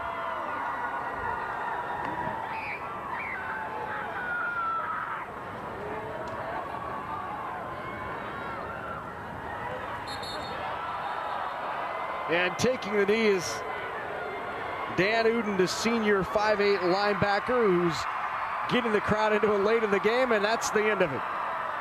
Doniphan-Trumbull wins the Class C2 state championship for the first time in school history. Congratulations. What a great feeling to be out there and say we were the best that year back in 2013. We were the best team in the state in our class, and we got it done.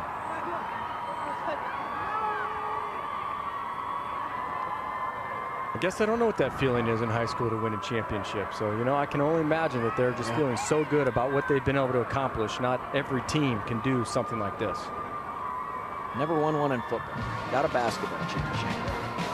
So when we come back, trophy and medal presentations coming your way right here on NET. Doniphan-Trumbull, they are state champs. High school's almost over. Now what? I wish I knew what to do, or even what I can do. I know I want something more. Something I can be proud of.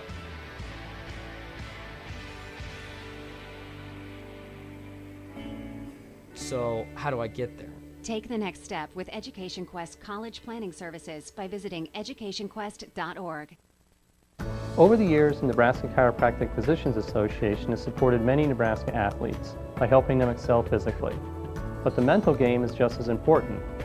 That's why we're pleased to sponsor the NSAA Academic All-State Award Program, recognizing students and athletes who shine in the classroom and as leaders.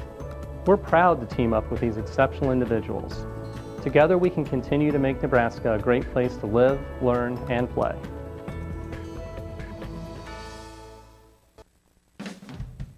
Hello, I'm Kevin Kugler, inviting you to join the NET Sports Partners Club. With your support, NET brings you hundreds of hours of sports action each year.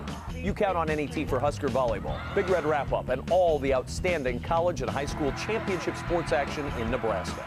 NET is Nebraska's home for sports, and sports partners like you make it happen. Thank you.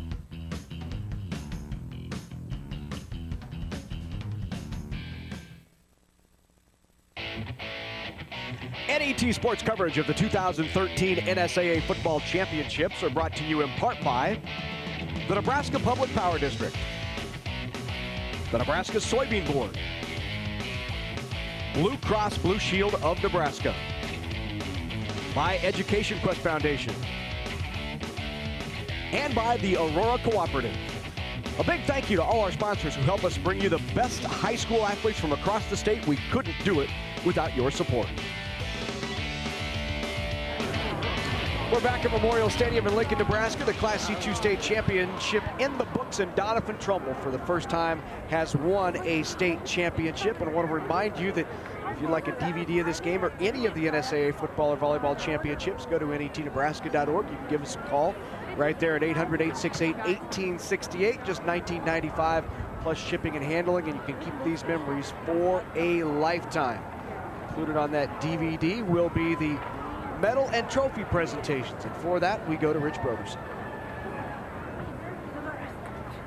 The Nebraska School Activities Association is honored to have medals and trophies for both of these outstanding teams. The award presentations will be made by NSAA Board of Directors Dr. Brian Maher from Kearney, Alan Gary from Medicine Valley, U.S. Bank Representative Cindy Hilger, and NSAA Executive Director Rhonda Blanford Green. Here are the awards for Class C2 runner-up Aquinas Catholic High School. Will head coach Ron Mimick and your assistants please present the silver medals to the members of your team. players, as your name is called, please come forward to receive your medal. Number 3, Matt Jacob.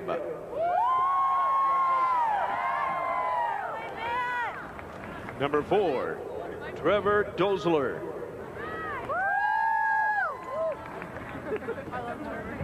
Number 5, Connor Corenda. Number 6, Evan Corenda. Number 7, Ryan Bavrina.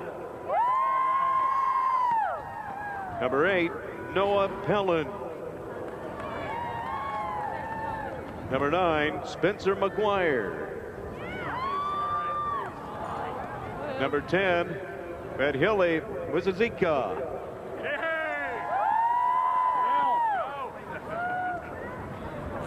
Number 12, Trev Simrad.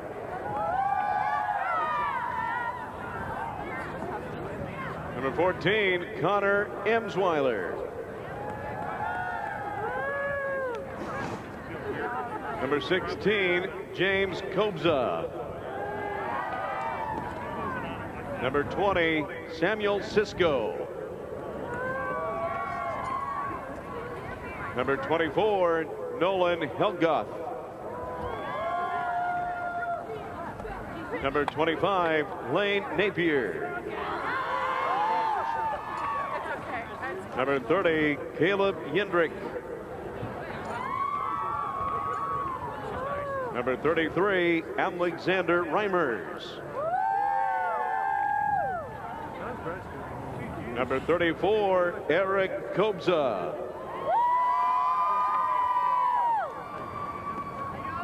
Number 35, Mitchell Commit.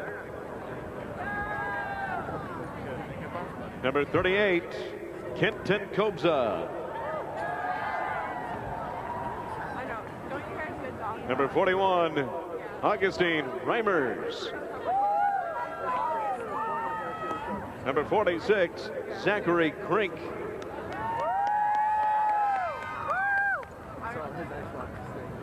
Number 47, Logan Kaler.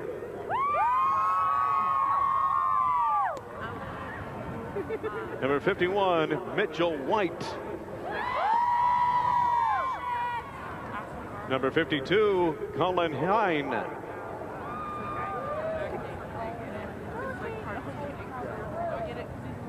Number 54, Jaden Sylvester.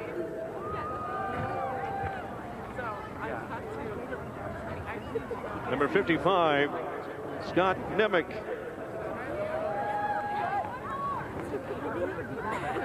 Number 58, Jake Emsweiler. Number 59, Grant Romchek. Number 61, William Reiter. Number 62, Justin Swoboda. Number 63, Andrew Raruka. Number 64, Nicholas Comte. Number 65, Lane Napier.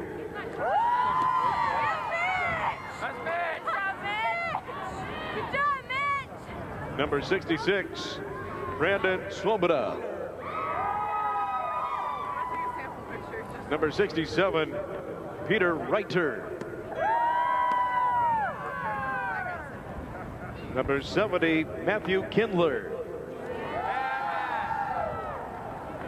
Number 71, Corbin Hilger.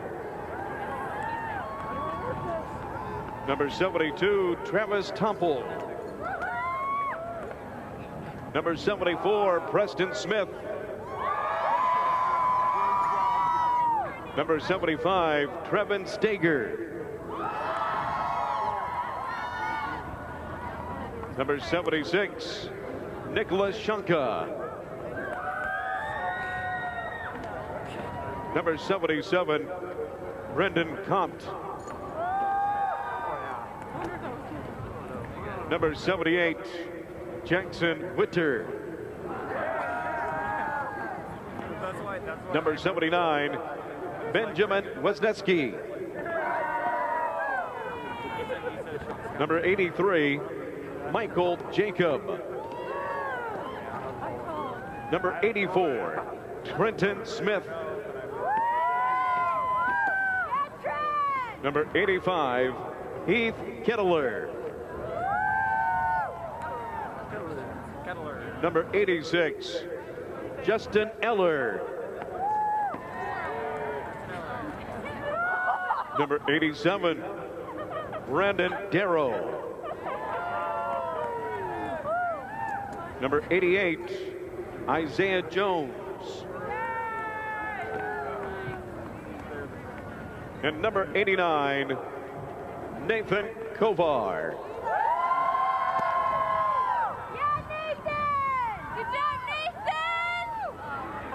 And now, here is the 2013 Class C2 runner-up trophy. Congratulations, Aquinas Catholic High School.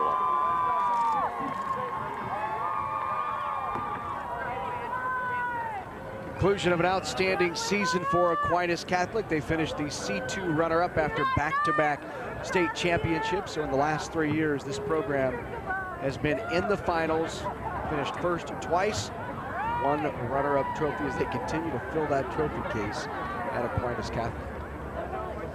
Yeah, for some of these kids, 2 championships. Yeah. And now a runner-up. I mean, they're just adding to the medals back at the house. What's wrong with that? So congratulations once again. The Monarchs finishing the season 10-3 and a runner-up in Class C2. Time now to go back to Rich for the introduction of our champions.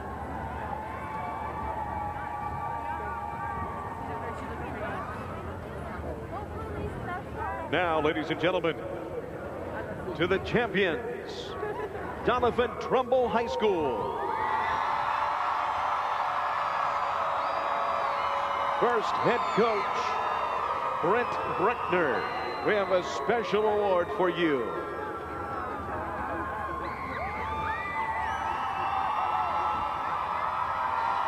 Coach, would you and your assistants please present the gold medals to the members of your championship team?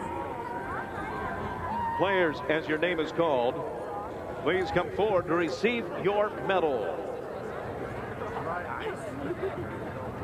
Number 2, Tom Pfeiffer. Number 3, Jordan Slough. Number 4, Creighton Burr. Number 5, Noah Keller. Number 6, Zach McNally. Number 7, Tate Mazur. Number 8, Chet Quist. Number 9, Brady Glover.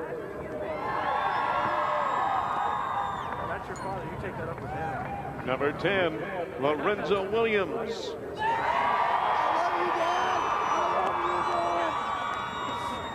Number 12, Jesse Antle. Number 14, Reed Schultz. Number 15, Carson Wiltfong. Number 16, Tanner Taylor. Number 17, Riley Wiltfong.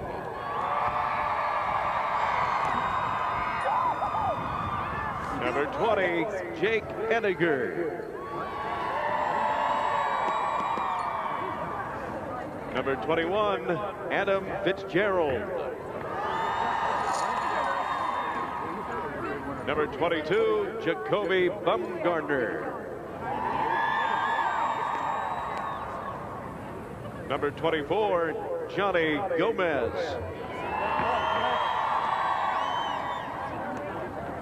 Number 26, Zach Christensen.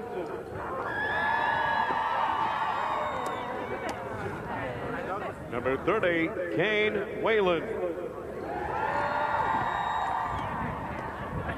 Number 32, Brad Bash.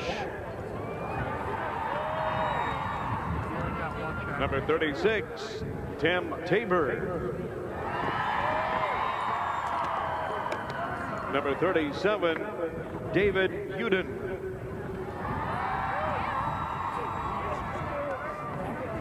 Number 42, Braden Shupin.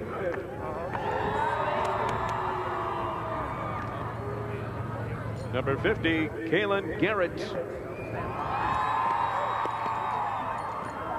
Number 51, Mitch Sawyers. Number 52, Jake Kreidel.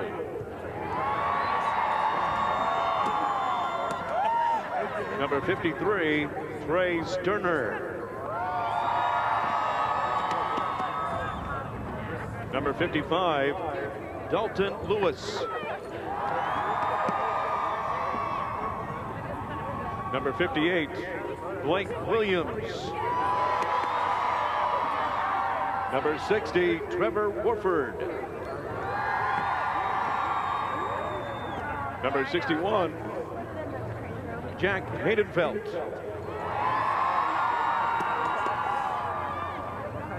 Number 62, Skylar Jenkins.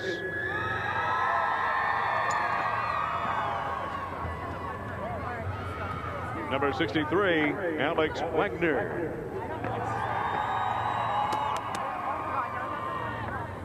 Number 64, Blake Rainforth. Number 66, Tom Roach. Number 67, Kendrick Baxter. Number 70, Dan Uden. Number 71, Adam Gomez. 72, Eric Tobin.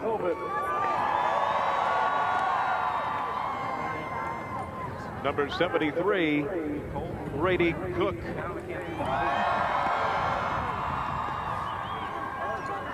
Number 74, Wyatt Gomez. Number 75, Tyler Kroger. Number 76, Jonah Blaze. Number 78, Brandon Rewerts.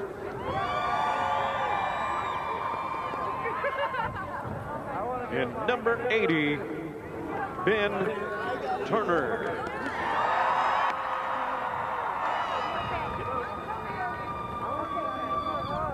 Now presenting the team champion game ball. From Farmers Mutual Insurance, the president and COO, Mark Walls, to head coach Brent Breckner.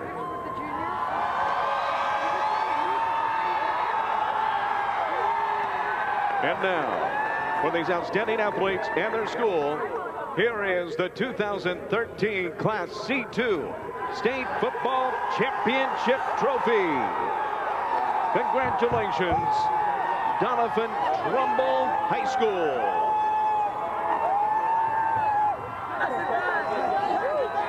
Congratulations to the state champs, the Cardinals from Doniphan-Trumbull, winning the school's first ever state championship, and they were impressive in doing it. 32-13 the final, and just dominant on the ground. Yeah, they got it done. They sure did. I'm just looking over here at the stats saying 389 yards of running the football and 3 players going over the 100-yard mark. I mean, that's just complete domination. Anytime you can run the football like that, control the line of scrimmage, make the plays down the field, and control the clock. I mean, this is typically not the team, the way that they run their offense. You would think they would control the clock. And now with Brent Breckner, let's go down to Sean Callahan. Guys, I'm with the victorious coach here, the Class C2 champions coach. First of all, congratulations, and just talk about what this has meant. It's been a process, obviously, to get here to Memorial Stadium. Yeah, I mean, our kids have done a great job. We really worked hard. a few years ago it didn't seem like we'd ever get to this point, but our kids worked hard. They really worked in the off season, did a great job in the weight room, and they've deserved it. They've earned it. They played really good football, especially the last 2 seasons. When did you know this group had the potential? Because you got them to the semis last year, and you're that close to getting here. And then obviously in the offseason you had the 13 theme. Everything was 13 to win this 13th game here. I mean, yeah, absolutely. Last year people probably thought we were crazy, but we felt like we'd get there last year as well. I mean, even before the season started, we talked about trying to play 13 the year before. We didn't quite get there, and this team really responded well to that. They did a great job of just coming out and playing, and it was, we'd be excited about a win, but we were looking for the next one and looking to get better and move forward, and our defense played absolutely outstanding. Yeah, we're going to bring in now some of these victorious players. First of all, let's go with Lorenzo Williams. Lorenzo, just talk about what this means. I know you guys were close a year ago, and you wanted to get back here and take care of business here this year. It's awesome for our community. I mean, it's something special. I mean, that's pretty cool to experience this. So how much work have you guys put in? Because I talked to Coach about in the offseason, it was 13. You guys are all about that 13th game, being here and winning, and you guys finished the year obviously 13-0. Yeah, I mean, all summer they pushed us, and I mean, it's just not this year. Our senior class, we've worked since we were in 8th grade, and we hit the weight room hard and everything, and it's pretty cool. Let's bring in your other running back here, Jordan Slough.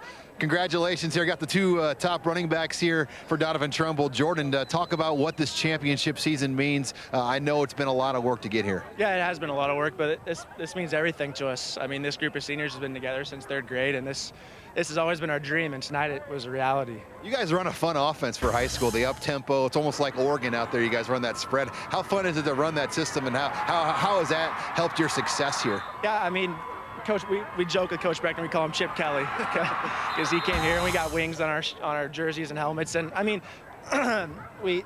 they changed it up, and it just really complements the players we have. And I mean, our linemen are big and physical, and our skill guys are fast, and it just works. Well, Jordan, go enjoy that state championship. Congratulations. Thank you, sir. Larry, back up to you. All right, thanks very much, and congratulations to Doniphan-Trumbull. Sharp young man there. He went over 100 yards, 154 yards on the ground. Well, you can tell they have a lot of fun, right? Yeah. And for those seniors, they talked about their senior class. Most of them will never play football again. Yeah. And they get to take this picture in those pads and carry that helmet. This is the last time they'll ever play. Yeah. And what a great way to go out with that trophy and the medal around their neck. So congratulations once again to Doniphan-Trumbull, the Cardinals, as they celebrate the school's first ever state championship. I want to remind you, coming up tonight, Class A, West Side and North for the title. That'll be the 6th of our 6 state championships we brought you right here on NET. Once again, our final score, Doniphan-Trumbull wins it 32-13 for Eric Crouch. For Matt Davison, for Sean Callahan, I'm Larry Putney for our entire NET Sports production crew. Thanks so much for joining us. We'll see you back here tonight for the Class A title game.